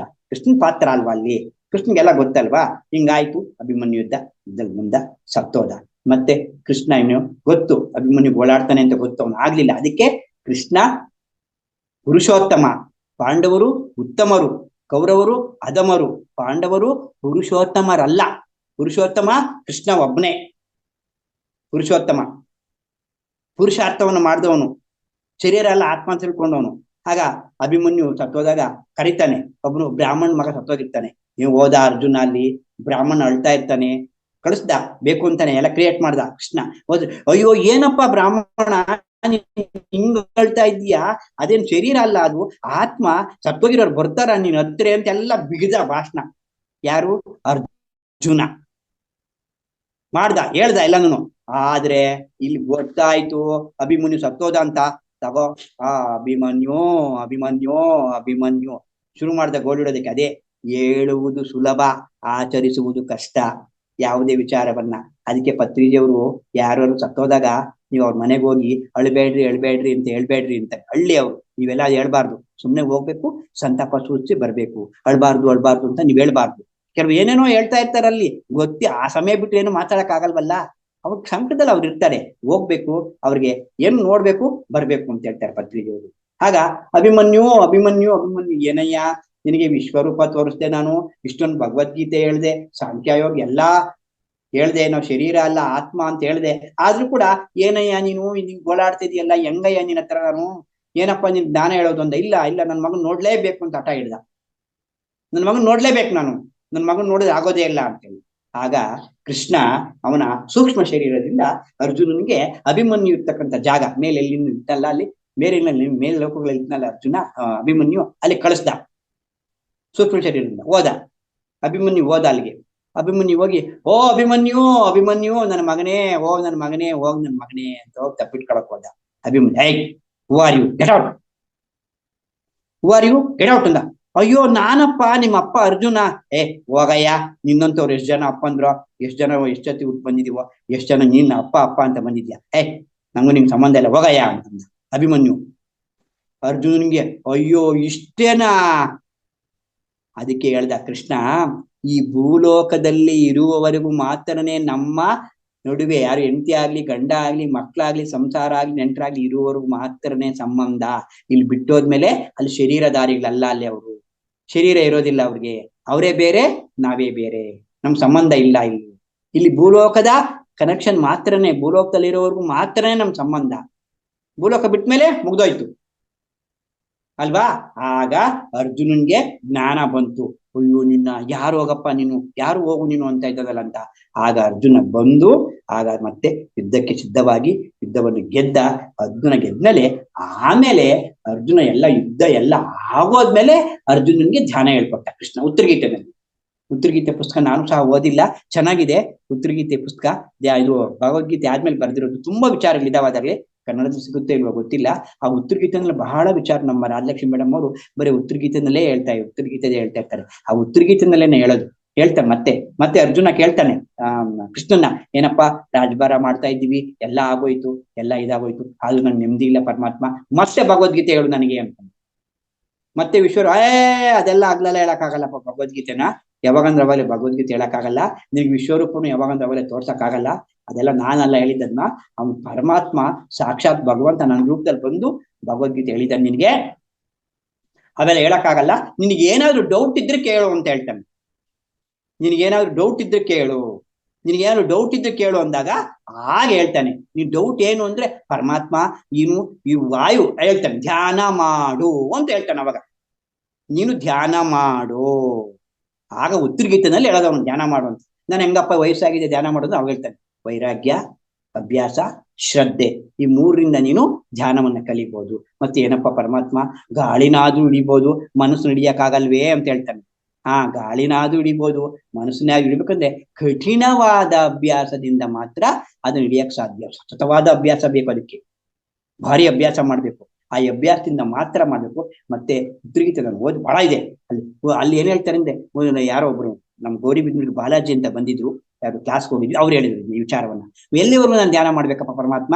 ನೀವು ಧ್ಯಾನ ಮಾಡು ಧ್ಯಾನ ಮಾಡು ಧ್ಯಾನ ಮಾಡು ಅಂತ ಹೇಳ್ತಾ ಇದೀಯಾ, ಎಲ್ಲಿವರೆಗೂ ನಾನು ಧ್ಯಾನ ಮಾಡ್ಬೇಕು ಅಂತಂದ್ರೆ, ಸಾಯುವುದಕ್ಕಿಂತ ಮುಂಚೆ ಸಾಯ ತಿಳ್ಕೊಬೇಕಂದ್ರೆ ನಮ್ಮ ಉಸಿರು ಆಜ್ಞಾ ಚಕ್ರಕ್ಕೆ ಬರೋವರೆಗೂ ಧ್ಯಾನ ಮಾಡ್ಬೇಕು. ಕಂಪ್ಲೀಟ್ ನಿಂತೋಗುತ್ತೆ. ಉಸಿರು ಗಮನಿಸ್ತಾ ಗಮನಿಸ್ತಾ ಗಮನಿಸ್ತಾ ಆಲೋಚನೆ ಕಡಿಮೆ ಆಗ್ತಾ ಆಗ್ತಾ ಸಂಪೂರ್ಣವಾಗಿ ಉಸಿರು ನಿಂತೋಗುತ್ತೆ, ಆಲೋಚನೆಗಳು ನಿಂತೋಗ್ತವೆ. ಇದೆಲ್ಲ ನಾವು ಮಾಡೋ ಅರ್ಧ ಗಂಟೆ 1 ಗಂಟೆ ಧ್ಯಾನದಲ್ಲಿ ಆಗಲ್ಲ ಕಣ್ರಿ. ಗಂಟೆಗಳು ಸಾಧನೆ ಮಾಡ್ಬೇಕು. 1 ಗಂಟೆ ಕೂತ್ಕೊಂಡು ಏನೋ ಅವ್ರು ಕಾಣಿಸಿದ್ರು ಇವ್ರು ಕಾಣಿಸಿದ್ರು, ಏನೋ ಒಂಚೂರು ರೋಗ ಮೇಲೆ ಆಯ್ತು ಅಂದ್ರೆ ಏನಿಲ್ಲ, ರೋಗಗಳು ಬೋಗಗಳು ಅಲ್ಲ ನಾವು ಬರ್ತಾ ಇರೋದು. ಯೋಗಿ ಆಗುವುದಕ್ಕೆ ಸಾಯುವುದಕ್ಕಿಂತ ಮುಂಚೆ ಸಾಯುವುದನ್ನ ತಿಳಿಯುವುದಕ್ಕೆ ನಾವು ಧ್ಯಾನ ಮಾಡ್ತಾ ಇರೋದು. ಅದನ್ನ ತಿಳ್ಕೋಬೇಕು. ಯಾಕಂದ್ರೆ ಮತ್ತೆ ಸಾಯ್ತೀವಿ, ಮತ್ತೆ ಹುಡ್ತಾನೆ ಇರ್ತೀವಿ, ಸಾಯ್ತಾನೆ ಇರ್ತೀವಿ. ಅದಕ್ಕೆ ಯಾಕೆ ಅಲ್ಲ, ಯೋಗಿ ಆಗ್ಬೇಕು. ಪೂರ್ಣಾತ್ಮದಿಂದ ಬಂದಂತ ಒಂದು ಅಂಶಾತ್ಮ ಮತ್ತೆ ಪೂರ್ಣಾತ್ಮವಾಗಿ ಮತ್ತೆ ಪೂರ್ಣಾತ್ಮನ ಸೇರ್ಕೋಬೇಕು. ಪೂರ್ಣಮದಃ ಪೂರ್ಣಮಿದಂ ಪೂರ್ಣಾತ್ ಪೂರ್ಣ ಮುದಶ್ಯತೆ ಪೂರ್ಣಸ್ಯ ಪೂರ್ಣಮಾದಾಯ ಪೂರ್ಣಮೇವೋಚ್ಯತೆ. ಅಲ್ಲಿಂದ ಬಂದದ್ದು ಇದು ಪೂರ್ಣಾತ್ಮನೆ, ಆದಾಯ ಪಡ್ಕೋಬೇಕು. ಪೂರ್ಣಮೇವ ವಶಿಷ್ಯತೆ. ಮತ್ತೆ ಪೂರ್ಣಾತ್ಮವಾಗಿ ಬೆಳೆದು ನಾವು ಮತ್ತೆ ಪೂರ್ಣಾತ್ಮ ಸೇರ್ಕೋಬೇಕು. ಅದಕ್ಕೆ ನಾವು ಹೆಚ್ಚು ಸಾಧನೆಯನ್ನು ಮಾಡ್ಬೇಕು. ನೋಡಿ, ಇಲ್ಲಿ ಕೃಷ್ಣ ಈ ಭಗವದ್ಗೀತೆನಲ್ಲಿ ಇದನ್ನ ಹೇಳಿರೋದನ್ನ ನಾವು ಬಹಳ ಗಮನವಿಟ್ಟು ಕೇಳ್ಬೇಕು. ಅರ್ಜುನನಿಗೆ ಆಗ್ಲಿಲ್ಲ ಅದ್ ಗೆಲ್ಲೋದಿಕ್ಕೆ, ಇನ್ನಲ್ವಾ ನಮ್ಗಿನ್ನೇನು ಅಂತ ಅನ್ಕೋಬಾರ್ದು. ನಾವು ಸಾಧನೆ ಮಾಡೋದಿಕ್ಕೆ ಸಾಧ್ಯ. ಪತ್ರಿಜಿಯವರು ತುಂಬಾ ಸ್ಥಿತಿಲಿದ್ರು. ಪತ್ರಿಜಿಯವರು ಒಂದ್ಸಾರಿ ಅವ್ರ ತಾಯಿಯವರು ಶರೀರ ಬಿಟ್ಟಾಗ್ಲ ಏನು, ಅವ್ರ ತಾಯಿಯವ್ರು ದೂರ ಇದ್ರು, ಎಲ್ಲೋ ಇದ್ರು ಅಂತ ಶರೀರ ಬಿಟ್ಟಾಗ ತಾಯಿಯವ್ರು ಹೋಗಿದ್ದ. ಇಲ್ಲ ಅವ್ರು ಇಲ್ಲ ಮಾಡ್ರಿ ಅಂತ ಹೇಳಿದ್ರು. ಶರೀರ ಬಿಟ್ಟಾಗ ಪತ್ರಿಜಿಯವರು ನಾನು ಬರಕ್ಕಾಗಲ್ಲ, ನೀವು ಮಾಡಿ ಅಂತ ಹೇಳಿದ್ರು, ನೀವು ಸಂಸ್ಕಾರ ಮಾಡಿ ಅಂತ ಹೇಳಿದ್ರು ಪತ್ರಿಜಿಯವರು. ಆ ಸ್ಥಿತಿಲಿದ್ರು ಪತ್ರಿಜಿಯವರು ಹೆಂಡತಿ ಮಕ್ಕಳ ಜೊತೆಲಿ ಸ್ವಲ್ಪ ಸಮಯನೇ ಇರ್ತಾ ಇದ್ರು ಕೂಡ ಅವರು ಸಂಪೂರ್ಣ ಸ್ಥಿತಿ ಎಲ್ಲಿರ್ತಿದ್ರೋ. ಮತ್ತೆ ಪತ್ರಿಜಿಯವರು ಯಾವ ಊರಿಗಾದ್ರು ಹೋಗೋರು, ಯಾವ ಊರಿಗಾದ್ರು ಹೋದ ತಕ್ಷಣ ಅಲ್ಲಿ ಅವರು ಅಲ್ಲಿ ಅಷ್ಟೇ ಆ ಊರಲ್ಲಿ ಇರೋವರೆಗೂ ಮಾತ್ರನೇ ಅವ್ರ ಕನೆಕ್ಷನ್ನು, ಅವ್ರ ಪ್ರೀತಿಯಿಂದ. ಆಮೇಲೆ ರಾಮರಾಮನ್ ಅವರು ಬಾಯ್ ಬಾಯ್ ರಾಮ್ ರಾಮ್ ಅನ್ನೋರು. ಅಂದ್ರೆ ನಮ್ಗೂ ನಿಮ್ಗೂ ಅಷ್ಟೇ, ಇನ್ನ ಮುಗಿದೋಯ್ತು ಈ ಊರಿನ ಕಥೆ. ಮತ್ತೆ ನೆಕ್ಸ್ಟ್ ಮುಂದಿನ ಊರಿಗೆ. ಇದು ಅಷ್ಟೇ, ಈ ಜನ್ಮ ಮುಗಿದ್ಮೇಲೆ ಮುಂದಿನ ಜನ್ಮ ಅಷ್ಟೇ. ಈ ಜನ್ಮದಲ್ಲಿ ಬಾಯ್ ಬಾಯ್, ಈ ಜನ್ಮಕ್ಕೆ ಬಾಯ್ ಬಾಯ್ ಹೇಳ್ಬಿಡ್ಬೇಕು ನಾವು.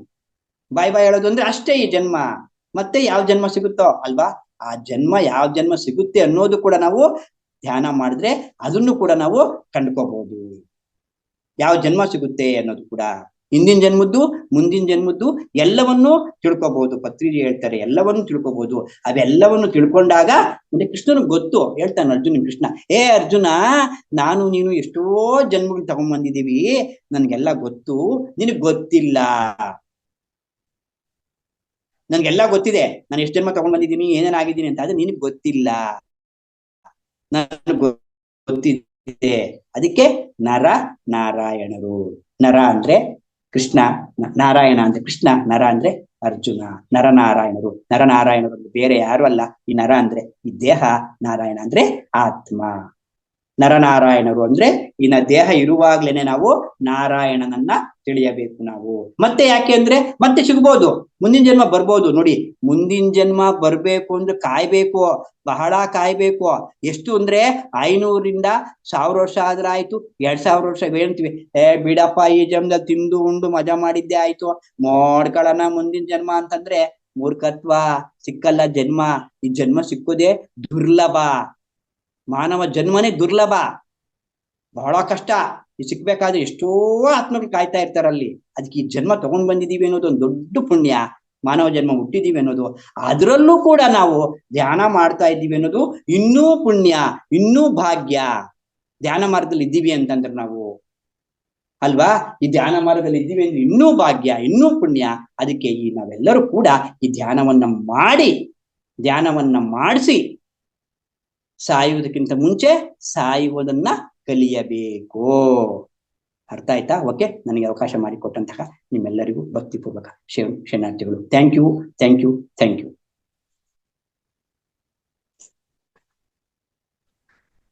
ಸರ್, ತುಂಬಾ ತುಂಬಾ ತುಂಬಾ ಧನ್ಯವಾದಗಳು ಸರ್. ಎಷ್ಟು ಅದ್ಭುತವಾಗಿತ್ತು ಅಂದ್ರೆ ನಿಜವಾಗ್ಲೂ ನೀವು ಹೇಳುವಂತ ಪ್ರತಿ ಒಂದು ವಾಕ್ಯಕ್ಕೂ ಅದಕ್ಕೆ ಅರ್ಥ ಮತ್ತೆ ವಿವರಣೆಯನ್ನು ಕೊಟ್ಟು ಹೇಳ್ತಾ ಇದ್ರಿ ಸರ್. ಬಹಳ ಅದ್ಭುತವಾಗಿತ್ತು. ಅಂದ್ರೆ ಈ ಜೊತೆಗೆ ನೀವು ಮಹಾಭಾರತದ ಕೆಲವು ವ್ಯಕ್ತಿಗಳ ಉದಾಹರಣೆಗಳನ್ನ ತಗೊಂಡು ಹೇಳ್ತಾ ಇದ್ರಿ. ಟೋಟಲಿ ಏನ್ ಹೇಳ್ಬೇಕಂದ್ರೆ ಸರ್, ಧ್ಯಾನ ಮಾಡಿಸ್ಬೇಕು ನಾವು. ಮರಣಿಸುವುದಕ್ಕಿಂತ ಮುಂಚೆ ನನ್ನ ಕಲಿಬೇಕು ಅನ್ನೋದನ್ನ ಪತ್ರಿಜಿ ಅವರ ಜೊತೆ ನಿಮ್ಮ ಒಡನಾಟದ ವಿಷಯವನ್ನ ಹೇಳಿ ಎಷ್ಟು ಅದ್ಭುತವಾಗಿದೆ ಸರ್. ನಾವು ಕೂಡ ಪಿರಮಿಡ್ ವ್ಯಾಲಿ ಹೋದಾಗ ಅಲ್ಲಿ ಒಂದೊಂದು ಹೆಜ್ಜೆನೂ ಅಷ್ಟು ಶಕ್ತಿ ತುಂಬಿದೆ ಅನ್ಸ್ತಿತ್ತು ಸರ್. ಪಿರಮಿಡ್ ವ್ಯಾಲಿ ಮೊನ್ನೆ ಬುದ್ಧ ಪೂರ್ಣಿಮೆ ಟೈಮ್ ನಲ್ಲಿ ಹೋದಾಗ. ಆದ್ರೆ ನಿಮ್ಮನ್ನೆಲ್ಲ ನೋಡುವಂತ ಅವಕಾಶ ನಮಗೆ ಆಗಿಲ್ಲ. ಆದ್ರೆ ನಿಮ್ ಜೊತೆ ಒಡನಾಟದಲ್ಲಿ ಇದ್ದೀವಿ ಅನ್ನೋದೇ ನಮ್ಗೆಲ್ಲ ಇದು ಸರ್. ನಾವು ಈ ಧ್ಯಾನ ಮಾಡ್ತಾ ಇರೋದೇ ಪುಣ್ಯವಂತರು. ನೀವು ಹೇಳಿದ್ರಿ ಪುಣ್ಯವಂತರು ನಾವೆಲ್ಲ ಈ ಧ್ಯಾನಕ್ಕೆ ಬಂದಿದೀವಿ ಅಂದ್ರೆ ನಾವು ನಿರ್ಗುಣಿಗಳಾಗ್ಲಿಕ್ಕೆ ಬಂದಿದೀವಿ ಅಂತ. ತುಂಬಾ ಧನ್ಯವಾದಗಳು ಸರ್. ಬಹಳ ಅದ್ಭುತವಾಗಿತ್ತು ಸರ್. ಹೀಗೆ ನಮ್ಮ ವೇದಿಕೆಗೆ ಬಂದು ನಮ್ಗೆ ಈ ತರ ಒಂದು ಕ್ಲಾಸ್ ಅನ್ನು ಕೊಡ್ತಾ ಇದ್ರೆ ನಾವು ನಿಮ್ಮ ಮಾರ್ಗದಲ್ಲಿ ಸಾಗ್ಲಿಕ್ಕೆ ಒಂದ್ ಸ್ವಲ್ಪ ಖುಷಿ ಆಗ್ತದೆ. Thank you sir. ಮಾಸ್ಟರ್ ತುಂಬಾ ಅದ್ಭುತವಾದ ಕ್ಲಾಸ್ ತಗೊಂಡಿದ್ದಾರೆ ಇವತ್ತಂತೂ. ನೀವೆಲ್ಲರೂ ಮಾತಾಡ್ತೀರಿ ಅಂತ ಅನ್ಕೊಂಡಿದೀನಿ. ನಿಮ್ಮ ಅನಿಸಿಕೆಗಳನ್ನ ಪ್ರಶ್ನೆಗಳನ್ನ ಕೇಳಿ ದಯವಿಟ್ಟು. ನಾಗರತ್ನ ಮೇಡಮ್ ಮಾತಾಡಿ. ನಮಸ್ತೆ ಮೇಡಮ್. ಮೇಡಮ್ ನಮಸ್ತೆ ಸರ್.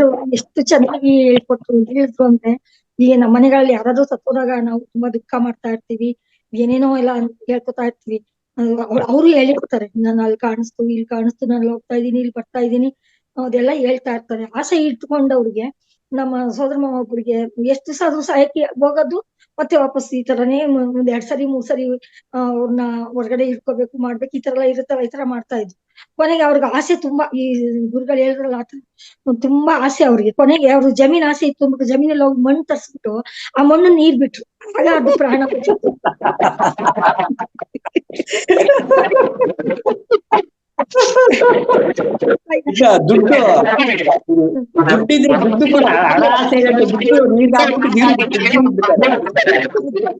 ಚಿನ್ನದ ಆಸೆ ಇರೋರಿಗೆ ಚಿನ್ನದ ನೀರೆಲ್ಲ ಹೇಳಿದ್ದೆ ನಾನು.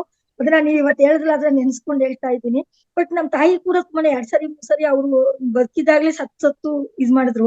ಬಟ್ ಅವ್ರಿಗೆ ಆಸೆ ಅಷ್ಟೊಂದು ಇರ್ಲಿಲ್ಲ. ಬಟ್ ಅದು ಅವ್ರು ಕರ್ಮ ಕಳ್ದಿರ್ಲಿಲ್ಲ ಅಂತ ಅನ್ಸುತ್ತೆ. ಅದಕ್ಕೆ ನಾವ್ ಹಾಗ್ ಅನ್ಕೊಂಡ್ವಿ. ಅದನ್ನ ನನ್ಗೆ ಹೇಳ್ಬೇಕು ಅಂತ ಅನ್ಸುತ್ತೆ.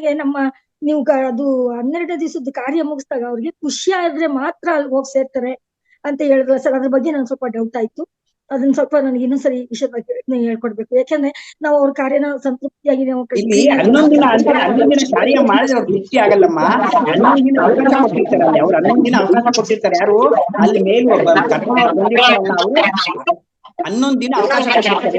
11 ದಿನ ನೋಡು ನೀನು, 11 ದಿನ ನೋಡು ನೀನು, 11 ದಿನ ಆದ್ಮೇಲೆ ಕರ್ಕೊಂಡು ಹೋಗ್ತೀವಿ ಅಂತ ಹೇಳ್ತಾರೆ. ಆದ್ರೆ 11 ದಿನದೊಳಗೆ ಇವ್ರು ನೋಡಲ್ಲ, ಮೋಹ ಕಡಿಮೆ ಆಗಲ್ಲ 11 ದಿನದೊಳಗೆ. ಅದಕ್ಕೋಸ್ಕರ ಇಲ್ಲಿ ಏನಾದ್ರು ಕಾರ್ಯಗಳು ಮಾಡಿದ್ರೆ 11 ದಿನದಲ್ಲಿ ಕಾರ್ಯ ಮಾಡಿದ್ರೆ ಅವ್ರಿಗೇನು ಲಾಭ ಆಗಲ್ಲ, ಮಾಡಿರೋರ್ಗೆ ನಿಮ್ಗೆ ಪುಣ್ಯ ಸಿಗುತ್ತೆ. ನೀವು ಮಾಡಿರ್ತೀರಲ್ವಾ, ಮಕ್ಳು ಪುಣ್ಯ ಸಿಗುತ್ತೆ, ಅವ್ರಿಗೆ ಏನು ಸಿಕ್ಕಲ್ಲ. ಅವ್ರು ಏನ್ ಮಾಡಿರ್ತಾರೆ ಅದು ಸಿಗುತ್ತೆ ಅವ್ರಿಗೆ.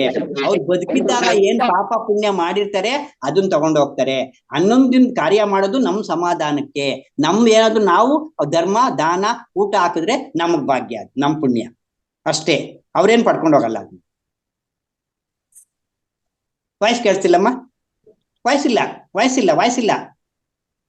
ಮ್ಯೂಟ್ ಮಾಡ್ಕೊಳ್ಳಿ ನಾಗರತ್ನಮ್ಮ, ನಿಮ್ದು ಡಿಸ್ಟರ್ಬೆನ್ಸ್ ಇತ್ತು, ಅದಕ್ಕೆ ಮ್ಯೂಟ್ ಮಾಡಿದೆ. ಅದು ಅವ್ರು 11 ದಿವಸದ ಕಾರ್ಯ ಮುಗಿಸ್ದಾಗ ಮಾತ್ರ ಅವ್ರು ಹೋಗಕ್ ಒಪ್ಕೋತಾರೆ. ಅವ್ರ ಜೊತೆಲಿ ಕರ್ಕೊಂಡು ಹೋಗ್ ಬಂದಿರ್ತಾರಲ್ಲ. 11 ದಿನದ ಕಾರ್ಯಕ್ಕೆ ಹೋಗೋದಕ್ಕೂ ಸಂಬಂಧ ಇಲ್ಲಮ್ಮ. 11 ದಿನದ ಕಾರ್ಯಕ್ಕೆ ಹೋಗೋದಕ್ಕೂ ಸಂಬಂಧ ಇಲ್ಲ. ನಾವು 11 ದಿನದ ಕಾರ್ಯ ಸಮಾಧಾನಕ್ಕೋಸ್ಕರ ಮಾಡ್ತೀವಿ. 11 ದಿನ ಅವಕಾಶ ಕೊಡ್ತಾರೆ ನಮಗೆ. 11 ದಿನ ನಿನಗೆ ಅವಕಾಶ ಕೊಡ್ತೀವಿ. 11 ದಿನ ಎಲ್ಲ ನೋಡ್ಕೊಂಡು ಬಾ ಏನೇನ್ ಮಾಡ್ತಾವ್ರೆ ಅಂತಾನೆ.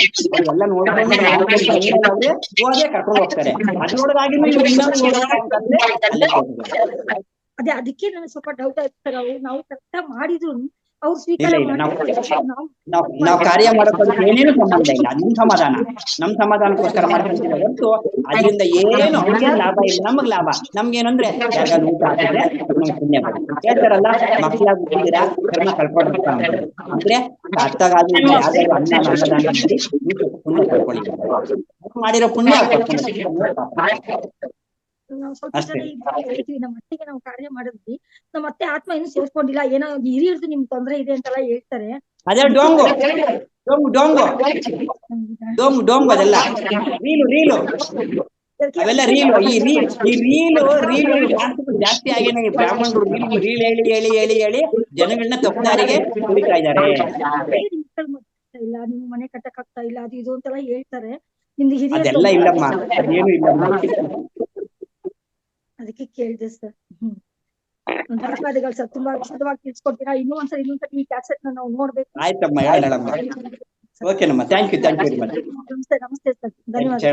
ಅವಕಾಶ ಕೊಟ್ಟಿದ್ದಕ್ಕೆ ಧನ್ಯವಾದಗಳು ಮೇಡಮ್ಗೆ.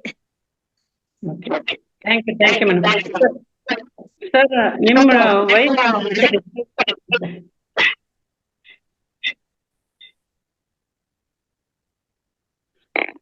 ವಯಸ್ಸು ಸ್ವಲ್ಪ ಡಿಸ್ಟರ್ಬೆನ್ಸ್ ಇದೆ ಸರ್. ಹೌದು, ಇವಾಗ ಸರಿಯಾಗಿದೆ ನೋಡಿ. ನೆಕ್ಸ್ಟ್ ಗಿರಿಜಮ್ಮ ಮೇಡಮ್ ಮಾತಾಡಿ. ಮೇಡಮ್ ಮಾತಾಡಿ, ಅನ್ಮ್ಯೂಟ್ ಮಾಡ್ಕೊಳ್ಳಿ. ನಮಸ್ತೆ ಸರ್. ಶರಣಾರ್ಥಿನಮ್ಮ. ಮೇಡಮ್, ನಿಮ್ಗೂ ನಮಸ್ತೆ ಮೇಡಮ್. ನಮಸ್ತೆ. ತುಂಬಾ ಚೆನ್ನಾಗಿತ್ತು ಸರ್ ವಿಷಯಗಳು. ಒಂದೊಂದು ವಿಷಯನೂ ಎಷ್ಟು ಮನಸ್ಸಿಗೆ ನಾಟಿತ್ತು ಅಂದ್ರೆ ಒಳ್ಳೆ ಒಂದು ಇದನ್ನೇ ಬುಕ್ಕನ್ನೇ ತಗೊಂಡಿದ್ದೀರಾ ಸರ್. ನಾವು ಇದು ಹೆಸರನ್ನ ಕೇಳಿದಾಗ ಏನಿರಬಹುದು ಇದು ಅಂತಕ್ಕಂಥದ್ದು ಮನಸ್ಸಿಗೆ ಬಂತು. ನೋಡ್ರಿ, ನಮ್ಮಲ್ಲಿ ಇರ್ತಕ್ಕಂತಹ ಮೋಹವನ್ನ ನಾವು ಬಿಟ್ರೆ ಅದೇ ಮರಣಿಸೋದಕ್ಕಿಂತ ಮುಂಚೆ ಮರಣಿಸೋದು ಅಂತಕ್ಕಂಥದನ್ನ ತುಂಬಾ ಚೆನ್ನಾಗಿ ಸರಳವಾಗಿ ತಿಳಿಸ್ಕೊಟ್ಟಿದ್ದೀರಾ ಸರ್. ಆಮೇಲೆ ಇನ್ನೂ ಒಂದು ನನಗೆ ಇಷ್ಟವಾಗಿರ್ತಕ್ಕಂತಹ ಒಂದು ಎಲ್ಲಾನು ಇಷ್ಟನೇ ಆಯ್ತು. ಒಂದು ಪ್ರಮುಖವಾಗಿರ್ತಕ್ಕಂಥ ಅಂಶವನ್ನ ನೀವು ಹೇಳಿದ್ರಿ, ನಾವೆಲ್ಲರೂ ಆತ್ಮಸ್ವರೂಪಿಗಳು ಅಂತಕ್ಕಂಥದ್ದು ಬಂದ್ರೆ ಅಲ್ಲಿ ಎಲ್ಲಿನೂ ದ್ವೇಷ ಅಂತಕ್ಕಂಥದ್ದೇ ಇರೋದಿಲ್ಲ, ಆಗ ಯುದ್ಧಗಳೇ ನಡೆಯೋದಿಲ್ಲ ಅಂತಕ್ಕಂಥದನ್ನ ಹೇಳಿರೋದು. ಈ ಒಂದು ವರ್ತಮಾನ ಕಾಲಕ್ಕೆ ನಾವು ನೋಡ್ಕೊಂಡ್ರೆ ಈ ಒಂದು ಅಂಶ ಬಹಳ ಅವಶ್ಯಕತೆ ಇದೆ ಸರ್.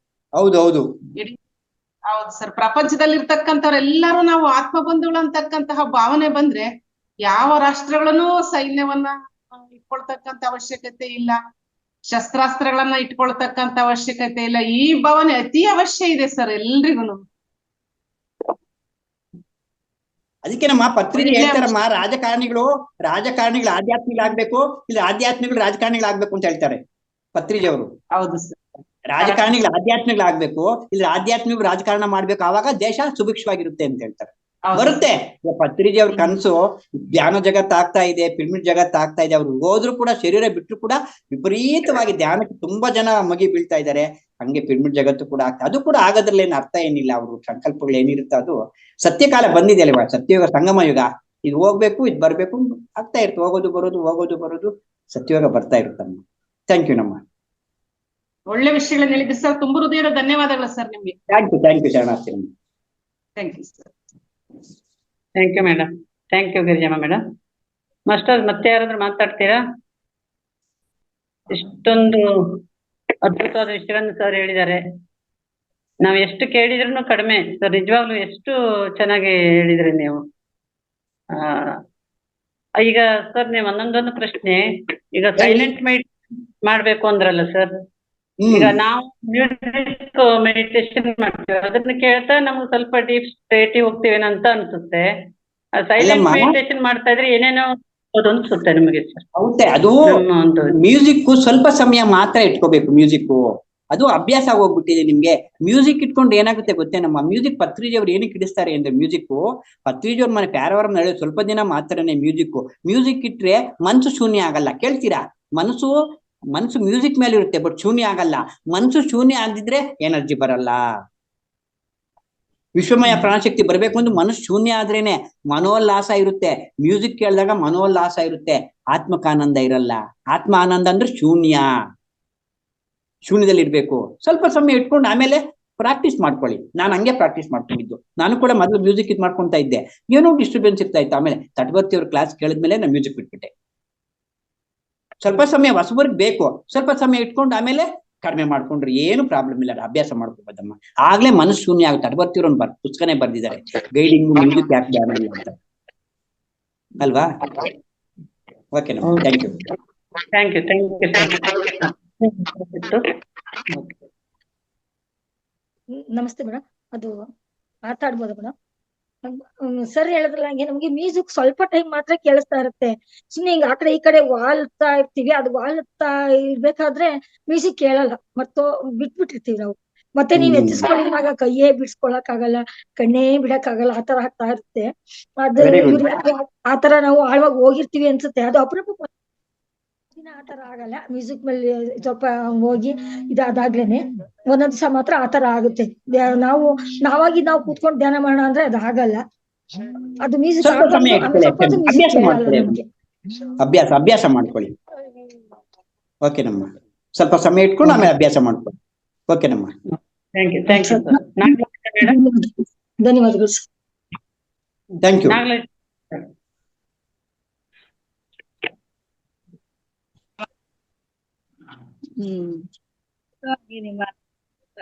ಚೆನ್ನಾಗಿತ್ತು ಸರ್. ಶರಣಾರ್ಥಿನಮ್ಮ. ಒಂಟಿಯಾಗಿ ಬರೋದು ಒಬ್ರೇ, ಹೋಗೋದು ಒಬ್ರೇ, ಅದ್ರ ಮಧ್ಯೆ ಆಸೆ ಇದೆಲ್ಲ ಬರಲ್ಲ. ಜ್ಞಾನವನ್ನ ಪಡ್ಕೋಬೇಕು. ಡಿಸ್ಟರ್ಬೆನ್ಸ್ ಆಗ್ತಾ ಇದೆಯಲ್ಲಮ್ಮ ಇಲ್ಲಿ ನೋಡಮ್ಮ. ಒಂಟಿ ಆಗಿರೋದು, ಬರೋದು, ಹೋಗೋದು ಗೊತ್ತಾಯ್ತು. ಅಲ್ಲಿ ಅವನ್ ಏನ್ ಮಾಡ್ದ ಗೊತ್ತಾ? ಸೃಷ್ಟಿ ಎಲ್ಲವನ್ನು ಸೃಷ್ಟಿ ಮಾಡಿ, ಸೃಷ್ಟಿ ಜೊತೆನಲ್ಲಿ ಮಾಯವನ್ನು ಸೃಷ್ಟಿ ಮಾಡ್ದ. ಸೃಷ್ಟಿಕರ್ತ ಸೃಷ್ಟಿ ಮಾಡಿ, ಸೃಷ್ಟಿ ಎಲ್ಲವನ್ನು ಸೃಷ್ಟಿ ಮಾಡಿ ಮಾಯವನ್ನು ಸೃಷ್ಟಿ ಮಾಡ್ದ. ಆ ಮಾಯ ಗೆಲ್ತಕ್ಕಂಥ ಜ್ಞಾನವನ್ನು ಕೊಟ್ಟ ನಮ್ಗೆ. ನೋಡ, ನೀವು ಮಾಯ ಗೆಲ್ತಾನೋ ಇಲ್ವೋ ಅಂತೇಳಿ ಹೆಂಡತಿ ಮಕ್ಕಳು ಸಂಸಾರ ಅಂತಕ್ಕಂಥ ಮಾಯೆಯನ್ನು ಕೊಟ್ಟ. ಇದನ್ ಗೆಲ್ಲಿ ಅಂತ ಜ್ಞಾನವನ್ನು ಕೂಡ ಕೊಟ್ಟ ಅಲ್ವಾ? ಈ ಜ್ಞಾನವನ್ನು ಉಪಯೋಗಿಸ್ಕೊಂಡು ಆ ಮಾಯ ಗೆಲ್ಲೋದಕ್ಕೋಸ್ಕರ ಅವನು ಆಡಿಸ್ತಾ ಇರೋ ನಾಟಕ ಇದು ಅಲ್ವಾ? ಅಲ್ವಾ? ಮಾಯವನ್ ಗೆಲ್ಬೇಕು. ಮಾಯ ಇರ್ಬೇಕು. ಮಾಯ ಇಲ್ದೆ ನಮ್ಗೇನ್ ಗೊತ್ತಾಗುತ್ತೆ? ಇನ್ನು ಭೂಲೋಕಕ್ಕೆ ಬರ್ದಾ ಇದ್ರೆ ಏನ್ ಪಾಠ ಕಲಿತಿದ್ವಿ ನಾವು? ಅಲ್ಲಿ ದೇವತೆಗಳು ಪಾಠ ಕಲಿಯಕ್ಕಾಗಲ್ಲ, ಇಲ್ಲಿ ಕೆಳಗಡೆ ಪ್ರಾಣಿಗಳು ಪಾಠ ಕಲಿಯಕ್ಕಾಗಲ್ಲ. ಪ್ರಾಣಿಗಳಿಗೆ ಮನಸ್ಸು ಇರೋದಿಲ್ಲ, ಮನಸ್ಸು ಬುದ್ಧಿ ಇರೋದಿಲ್ಲ. ದೇವತೆಗಳಿಗೆ ಸ್ಥೂಲ ಶರೀರ ಇರೋದಿಲ್ಲ. ಸ್ಥೂಲ ಶರೀರ ಇದ್ರೇನೆ ಮೋಕ್ಷ ಪಡೆಯುವುದಕ್ಕೆ ಸಾಧನೆ. ದೇವತೆಗಳಿಗಿಲ್ಲ, ದೇವತೆಗಳು ಮೋಕ್ಷ ಇಲ್ಲ. ಅವರು ಸೂಕ್ಷ್ಮ ಶರೀರದಲ್ಲಿ ಇರ್ತಾರೆ, ಪುಣ್ಯ ಭೋಗಗಳನ್ನು ಅನುಭವಿಸ್ತಾ ಇರ್ತಾರೆ. ಪ್ರಾಣಿಗಳಿಗೆ ಮೋಕ್ಷ ಪಡೆಯೋದಕ್ಕೆ ಮನಸ್ಸು ಬುದ್ಧಿ ಇಲ್ಲ, ನಮ್ಮ ಮನಸ್ಸುನೂ ಇದೆ, ಬುದ್ಧಿನೂ ಇದೆ, ದೇಹನೂ ಇದೆ. ಮೋಕ್ಷ ಪಡಿತಕ್ಕಂತ ಒಂದು ಇದ್ರ ಅವಕಾಶ ಇರ್ತಕ್ಕಂಥದ್ದು ಮನುಷ್ಯ ಜನ್ಮಕ್ಕೆ ಮಾತ್ರನೇ ಮೋಕ್ಷ ಪಡಿತಕ್ಕಂಥ ಅವಕಾಶ ಇರೋದು. ಬಹಳ ನಾವು ಪುಣ್ಯವಂತರು, ಮೋಕ್ಷ ಪಡೆಯ ಅವಕಾಶ ಜನ್ಮ ತಗೊಂಡ್ ಬಂದಿದೀವಲ್ವಾ. ಅದಕ್ಕೆ ಧ್ಯಾನ ಮಾಡ್ಬೇಕು, ಮೋಹವನ್ನ ಕ್ಷಯ ಮಾಡ್ಕೋಬೇಕು. ಇದೊಂದಿಂದ ಮಾತ್ರ ಸಾಧ್ಯ ಅಷ್ಟೇ, ಬೇರೆ ಏನಿಂದನೂ ಆಗಲ್ಲ. Thank you. ಮಾಡ್ಬೇಕು, ತುಂಬಾ ಅದ್ಭುತ ಎಲ್ಲ ತಿಳಿಸ್ಕೊ. ಸಂಗೀತದ ಮಾಡಿದ್ರೆ ಆಗಲ್ಲ ಅಂತ ಮಾಡ್ಕೋಬೇಕು ಮಾತ್ರ ನಮ್ಗೆ ಆಗುತ್ತೆ. ಸ್ವಲ್ಪ ಕಷ್ಟ ಆಗ್ತದೆ, ಅದನ್ನ ಮಾಡ್ಕೋಬೇಕು ಅಂತ. ಓಕೆ ನಮ್ thank you, thank you, thank you very much. Thank you Navaneetha madam. Madhura madam ಮಾತಾಡ್ತೀರಾ? ಎಲ್ಲರದ್ದು ಕ್ವಶನ್ ಆನ್ಸರ್ ಮುಗಿದಿದೆ ಅನ್ಸುತ್ತೆ. ನಮಸ್ತೆ ಸರ್, ನರೇಂದ್ರ ಸರ್. ಅದ್ಭುತವಾದ ಶರಣಾರ್ಥಿ. ಕ್ಲಾಸ್ ಇವತ್ತಿಂದು. ಶರಣಾರ್ಥಿ ಸರ್. ನಿಮ್ದು ಕ್ಲಾಸ್ ಅಂದ್ರೆ ಅಷ್ಟು ಅದ್ಭುತವಾಗಿರುತ್ತೆ. ಮರಣಿಸೋದಕ್ಕಿಂತ ಮುಂಚೆ ಮರಣಿಸಬೇಕು ಅದ್ಭುತವಾಗಿ. ಅಂದ್ರೆ ನಾವು ಪ್ರಾಪಂಚಿಕ ಆಸೆಯನ್ನು ಅಂದ್ರೆ ಇದ್ದು ಜಯಿಸ್ಬೇಕು ಅಂತ, ಎರಡನ್ನೂ ಬ್ಯಾಲೆನ್ಸ್ ಮಾಡ್ಕೊಂಡು ಹೋಗ್ಬೇಕು ಅಂತ ತುಂಬಾ ಚೆನ್ನಾಗಿ ಹೇಳಿದ್ರಿ. ಅದೇ ನಾವು ವ್ಯಾಮೋಹ ಬಿದ್ದ್ಬಿಡ್ತೀವಿ ಸರ್. ಅಂದ್ರೆ ಮನೆ, ಮಕ್ಕಳು, ಗಂಡ ಅಂದ್ರೆ ಎಷ್ಟಿದ್ರು ಸಾಕಾಗಲ್ಲ. ಒಂದ್ ಮನೆ ಕಟ್ತೀವಿ, ಆಮೇಲೆ ಮತ್ತೊಂದ್ ಮನೆ ಬೇಕು ಆಸೆ. ಅದ್ರಲ್ಲಿ ಬಿದ್ದು ಬಿದ್ದು ನಾವು ಆ ಕಡೆ ಆಧ್ಯಾತ್ಮಿಕಕ್ಕೂ ಹೋಗಕ್ಕಾಗಲ್ಲ, ಪ್ರಾಪಂಚಿಕದಲ್ಲೂ ಬದುಕನ್ನು ನಡೆಸಕ್ಕಾಗಲ್ಲ. ತೊಳಲಾಟದಲ್ಲಿ ಬಿದ್ದ್ಬಿಡ್ತೀವಿ. ಅದಕ್ಕೆ ಯಾವ್ದ್ರಲ್ಲೂ ನಮಗ್ ಮುಂದೆ ಹೋಗಕ್ಕಾಗಲ್ಲ. ಅಂದ್ರೆ ಎರಡನ್ನೂ ಕರೆಕ್ಟ್ ಬ್ಯಾಲೆನ್ಸ್ ಮಾಡ್ಕೊಂಡು ಹೋಗ್ಬೇಕು ಅಂತ ತುಂಬಾ ಚೆನ್ನಾಗಿ ಲಾಸ್ಟ್ ಕ್ಲಾಸ್ ಅಲ್ಲೂ ತುಂಬಾ ಚೆನ್ನಾಗಿ ತಿಳಿಸಿದ್ರಿ. ಇವತ್ತಿಂದ್ರಲ್ಲೂ ತುಂಬಾ ಚೆನ್ನಾಗಿದೆ ನಿಮ್ಮ ಒಂದು ಅದ್ಭುತವಾದ ಈ ಕ್ಲಾಸ್. ಮತ್ತೆ ಮತ್ತೆ ನಮಗ್ ಬೇಕಾಗುತ್ತೆ. ಯಾಕಂದ್ರೆ ನಾವು ಪುಣ್ಯ ನಿಮ್ಮಂತವ್ರು ನಮ್ಮ ವೇದಿಕೆಗೆ ಬಂದಿರೋದು. ಒಂದ್ ಸ್ವಲ್ಪ ಸ್ವಲ್ಪ ನಮಗೂನು ಅರಿವಾಗ್ತಾ ಹೋಗುತ್ತೆ ಸರ್. ಅದಕ್ಕೆ ನಿಮ್ಮ ಕ್ಲಾಸ್ ಮುಂದಿನ ಒಂದು ಇದ್ರಲ್ಲೂ ನಮ್ಗೆ ಇರ್ಲಿ ಅಂತ ಹೇಳಿಕ್ ಇಷ್ಟಪಡ್ತೀನಿ. Thank you, thank you, thank you sir. ತುಂಬಾ ಹೃದಯ ಧನ್ಯವಾದಗಳು. Thank you, thank you very much. Masters ಮತ್ತೆ ಯಾರಾದ್ರೂ ಪ್ರಶ್ನೆ ಇದ್ರೆ ಕೇಳಿ. ಯಾಕಂದ್ರೆ ಇಂಥವ್ರೆಲ್ಲ ನಮ್ಗೆ ಸಿಗೋದೇ ಅಪರೂಪ. ಅವರು ತುಂಬಾ ಬ್ಯುಸಿ ಶೆಡ್ಯೂಲ್ ಅವ್ರದ್ದು ಯಾವಾಗ್ಲೂ. ಅಂದ್ರೆ ಟೈಮೇ ಇರಲ್ಲ ಅವ್ರಿಗೆ. ಅಂಥದ್ರಲ್ಲಿ ನಮ್ಗೆ ಗೀತಾ ನಾಯಕನಟ್ಟಿ ಅವರು ಫೋನ್ ಮಾಡಿ ಪಾಪ ಕರ್ಸಿದ್ದಾರೆ. ಅವರು ತುಂಬಾ ಬ್ಯುಸಿ ಇರ್ತೀನಮ್ಮ ಅಂತ ಯಾವಾಗ್ಲೂ ಹೇಳ್ತಾ ಇರ್ತಾರೆ. ಅಂಥದ್ರಲ್ಲಿ ಇವತ್ತು ಸಿಕ್ಕಿದ್ದಾರೆ, ಇಷ್ಟೊತ್ತು ಕುತ್ಕೊಂಡಿದ್ದಾರೆ ಅಂದ್ರೆ ನಮ್ ಲಕ್ಕೋದು. ಏನಾದ್ರೂ ಧ್ಯಾನದ ಬಗ್ಗೆ ಇರ್ಬೋದು ಅಥವಾ ಇವತ್ತಿನ ಕ್ಲಾಸ್ ಬಗ್ಗೆ ಇರ್ಬೋದು, ತುಂಬಾ ಅದ್ಭುತವಾಗಿ ತಿಳಿಸ್ಕೊಡ್ತಾರೆ. ನೀವ್ ಯಾರಾದ್ರೂ ಏನಾದ್ರೂ ಇದ್ರೆ ಕೇಳಿ. ಯಾಕಂದ್ರೆ ಈ ಹಿರಿಯ ಮಾಸ್ಟರ್ಸ್ ಬಂದಾಗ ನಮ್ಮ ಏನಾದ್ರು ಇದಿದ್ರೆ ಕೇಳ್ಕೊಂಬಿಡ್ಬೇಕು ನಾವ್. ಅವಾಗ ಪ್ರಶ್ನೆ ಇದ್ರೆ ಅವ್ರು ಉತ್ತರ ಕೊಟ್ಟು ಹೋಗಿರ್ತಾರೆ. ಎಷ್ಟು ಜನ ಮಾಸ್ಟರ್ಸ್ ಇದ್ದೀರಾ, ನಿಮ್ಮ ಅನುಭವ ಹೇಳಿ. ಇಲ್ಲಾಂದ್ರೆ ಇವತ್ತಿನ ಕ್ಲಾಸ್ ಏನಾಯ್ತು, ಏನಾದ್ರೂ ಪ್ರಶ್ನೆ ಇದ್ರೆ ನೀವು ಮಾತಾಡ್ಬೇಕಲ್ವಾ. ನಾವು ಕೊಡೋ ಒಂದು ಇದೆ ಅವರಿಗೆ, ಮಾತಾಡೋದೇ ಅವ್ರಿಗೆ ಕೊಡೋ ನಾವು ಮರ್ಯಾದೆ ಅಂತ ಹೇಳಿಕ್ ಇಷ್ಟಪಡ್ತೀನಿ. Yes madam. ಯಾಕಂದ್ರೆ ನಾವು ಸರ್ ಹತ್ರ ಮಾತಾಡ್ತಿರೋ ಹತ್ರದಲ್ಲೇ ಕುತ್ಕೊಂಡು ನಾವು ಮಾತಾಡ್ತಾ ಇದೀವಿ ಅನ್ಸ್ತು. ಅಷ್ಟು ಅವ್ರು ಒಂಥರ ನಗು ಅಷ್ಟು ಖುಷಿ ಖುಷಿಯಾಗಿ ಹೇಳ್ತಿದ್ರು. ನಿಜವಾಗ್ಲೂ ಸರ್ ಡೈರೆಕ್ಟ್ ಭೇಟಿ ಆಗ್ಬೇಕು ಅನ್ಸ್ಬಿಟ್ಟಿದೆ ನನ್ಗಂತ. ಅಷ್ಟು ಅಷ್ಟು ಎನರ್ಜಿ ಇರುತ್ತೆ, ಎನರ್ಜಿ ಇರುತ್ತೆ. ಬಂದಿದ್ವಿ ನಾವು. ಅದೇ ಸರ್, ನಮಗ್ ಗೊತ್ತಾಗಿಲ್ಲ ಸರ್. ನಾವು ತುಂಬಾ ಜನ ಇಲ್ಲ ಸರ್, ನಾವು ನಿಮ್ಮನ್ನ ಭೇಟಿ ಆಗ್ಲಿಕ್ಕೆ ಆಗಿಲ್ಲ. 4 ದಿನ 9ನೇ ತಾರೀಕು ಹೋದ್ರೆ 13ನೇ ತಾರೀಕಿಗೆ ಬಂದಿದ್ ನಾವು. ತುಂಬಾ ಖುಷಿ, ತುಂಬಾ ಎಂಜಾಯ್ ಮಾಡಿದ್ವಿ ನಾವು. ನೋಡಿರ್ತೀವಿ ಸರ್, ನಾವು ಮರ್ತ್ಕೊಂಡ್ಬಿಟ್ವಿ ಅನ್ಸುತ್ತೆ. ನಾನೊಂದ್ ಇಬ್ಬರನ್ನ ನಾನು ಇಲ್ಲಿ ಬಂದು ನೋಡಿದಾಗ ಕಲ್ಯಾಣ ಮಂಟಪದಲ್ಲಿ, ಅಲ್ಲಿ ಬಸವ ಕಲ್ಯಾಣ ಮಂಟಪದಲ್ಲಿ ನೋಡ್ದವ್ರನ್ನ ನಾವು ಮತ್ತೆ ಇಲ್ಲಿ ನೋಡಿದೀನಿ, ಬಟ್ ಮರ್ತ್ಕೊಂಡ್ಬಿಟ್ಟೆ ಸರ್. ನಾನು ಮಾತಾಡ್ಸಕ್ಕೆ ಆಗ್ಲೇ ಒಂದ್ 2-3 ಜನನ. ಅವ್ರ ಸಾಂಗತ್ಯ ನೀವ್ ಹೇಳಿದಾಗ ಅವ್ರ ಪಕ್ಕದಲ್ಲಿ ಸುಳಿದ್ರು ಕೂಡ ಅವ್ರು ಬೀಸಿದ ಗಾಳಿ ನಮ್ಮ ಮೇಲೆ ಬಿದ್ರು. ಈಗ ನಿಮ್ಮಂತ ಅವ್ರು ತುಂಬಾ ಅರ್ತ್ಕೊಂಡಿರೋ ಜ್ಞಾನಿಗಳು, ನೀವು ಅವ್ರ ಜೊತೆಲೆಲ್ಲ ಇದ್ದವ್ರು ಅಂತ ಅಂದಾಗ ನಿಮ್ಮ ಸಾಂಗತ್ಯ, ನಿಮ್ದ 1-2 ನುಡಿಗಳನ್ನ ಕೇಳಕ್ ನಮ್ಗೆ ಅವಕಾಶ ಬೇಕಿತ್ತು ಸರ್. ನಾವು ಅಲ್ಲಿ ಸ್ವಲ್ಪ ಯಾಮಾರಿದ್ವಿ ಅನ್ಸುತ್ತೆ. ಒಂಚೂರು ಹಿಂದೆ ಮುಂದೆ ಭೇಟಿ ಆಗೋಣ ಬಿಡಿ. ಅದ್ ಭೇಟಿ ಆಗೋದು ಏನಮ್ಮ ಮಹಾ, ಭೇಟಿ ಆಗೋಣ ಬಿಡಿ. ಅದಕ್ಕೆ ಎಲ್ಲವಾಗಾದ್ರೂ ಭೇಟಿ ಆಗೋಣ. ನಿಮ್ದು ನಂಬರ್ ಬೇಕಿತ್ತು ಸರ್. ಪರ್ಸನಲ್ ಆಗಿ 1-2 ಕ್ವಶನ್ಗಳು ಕೇಳೋದಿತ್ತು. Number 988 chat pass sir. ಆಯ್ತು ಆಯ್ತು. ಇಲ್ಲ ಹೇಳ್ತಾ ಇದೆಲ್ಲ ಬರ್ಕೊಡಿ ಮೇಡಮ್. 988 ಹೇಳಿ ಸರ್. 00 00 65 65 216 988 65 216. ಚಾಟ್ ಬಾಕ್ಸ್ ಅಲ್ಲಿ ಹಾಕಿದೀನಿ ನೋಡಿ, ಚಾಟ್ ಬಾಕ್ಸ್ ಅಲ್ಲಿ ಹಾಕಿದೀನಿ. ಯಾರು ಬೇಕಾದ್ರೂ ನೋಟ್ ತುಂಬಾ ಧನ್ಯವಾದಗಳು. ಯಾವಾಗಾದ್ರು ನಿಮ್ ತೊಂದ್ರೆ ಕೊಡಲ್ಲ. ಒಂದ್ ಸಣ್ಣ ಎರಡು ಕ್ವಶನ್ಗಳು ಇದ್ದಿದ್ದು ನನಗೆ ಆಧ್ಯಾತ್ಮದ ಬಗ್ಗೆ ಏನೇನೆ ಕೇಳ್ಬೇಕಿತ್ತು, ಇವಾಗ ಆಗಲ್ಲ ಅಂತ ಪರ್ಸನಲ್ ಆಗಿ Okay. ಮಾತಾಡ್ತೀನಿ ಸರ್. ತುಂಬಾ ಧನ್ಯವಾದಗಳು ಸರ್. ಧನ್ಯವಾದಗಳು ಸರ್. ಮೇಡಮ್ ಮತ್ತೆ ಯಾರ್ದಿಲ್ಲ? ಸುತೇಜ ಮೇಡಮ್ ಸಂಪನ್ನಗೊಳಿಸಿ. ಹಾ ಓಕೆ ನಮಸ್ಕಾರ. ಸರ್ ಏನೋ ಕಾರಣಾಂತರದಿಂದ ಲೆಫ್ಟ್ ಆಗ್ಬಿಟ್ಟು ಸಿಗ್ನಲ್ ಪ್ರಾಬ್ಲಮ್ ಆಗಿರ್ಬೇಕು. ಇಲ್ಲಿಯವರೆಗೆ ಅದ್ಭುತವಾದ ಜ್ಞಾನವನ್ನು ನೀಡಿದ ನರೇಂದ್ರ ಸರ್ ಅವರಿಗೆ ಎಲ್ಲರ ಪರವಾಗಿ ಅತ್ಯಂತ ಹೃದಯಪೂರ್ವಕ ಧನ್ಯವಾದಗಳನ್ನು ಅರ್ಪಿಸೋಣ. ಹಾಗೆ ಇಷ್ಟೊತ್ತವರೆಗೂ ಕುಳಿತುಕೊಂಡು ಧ್ಯಾನ ಮಾಡಿ, ಜ್ಞಾನವನ್ನು ಕೇಳಿ, ನಿಮ್ಮ ಪ್ರಶ್ನೆಗಳನ್ನು ಕೇಳಿ, ಎಲ್ಲ ಅನುಭವಗಳನ್ನು ಹಂಚಿಕೊಂಡ ಎಲ್ಲಾ ಧ್ಯಾನ ಮಿತ್ರರಿಗೂ ಧನ್ಯವಾದಗಳು. ಹಾಗೆ ಮಹಾತಾರ್ ಫೌಂಡೇಶನ್ ಸರ್ ಹಾಗೂ ಮೇಡಮ್ ಅವರಿಗೂ ಕೂಡ ಧನ್ಯವಾದಗಳು. ಇಲ್ಲಿಗೆ ಸಂಪನ್ನಗೊಳಿಸೋಣ.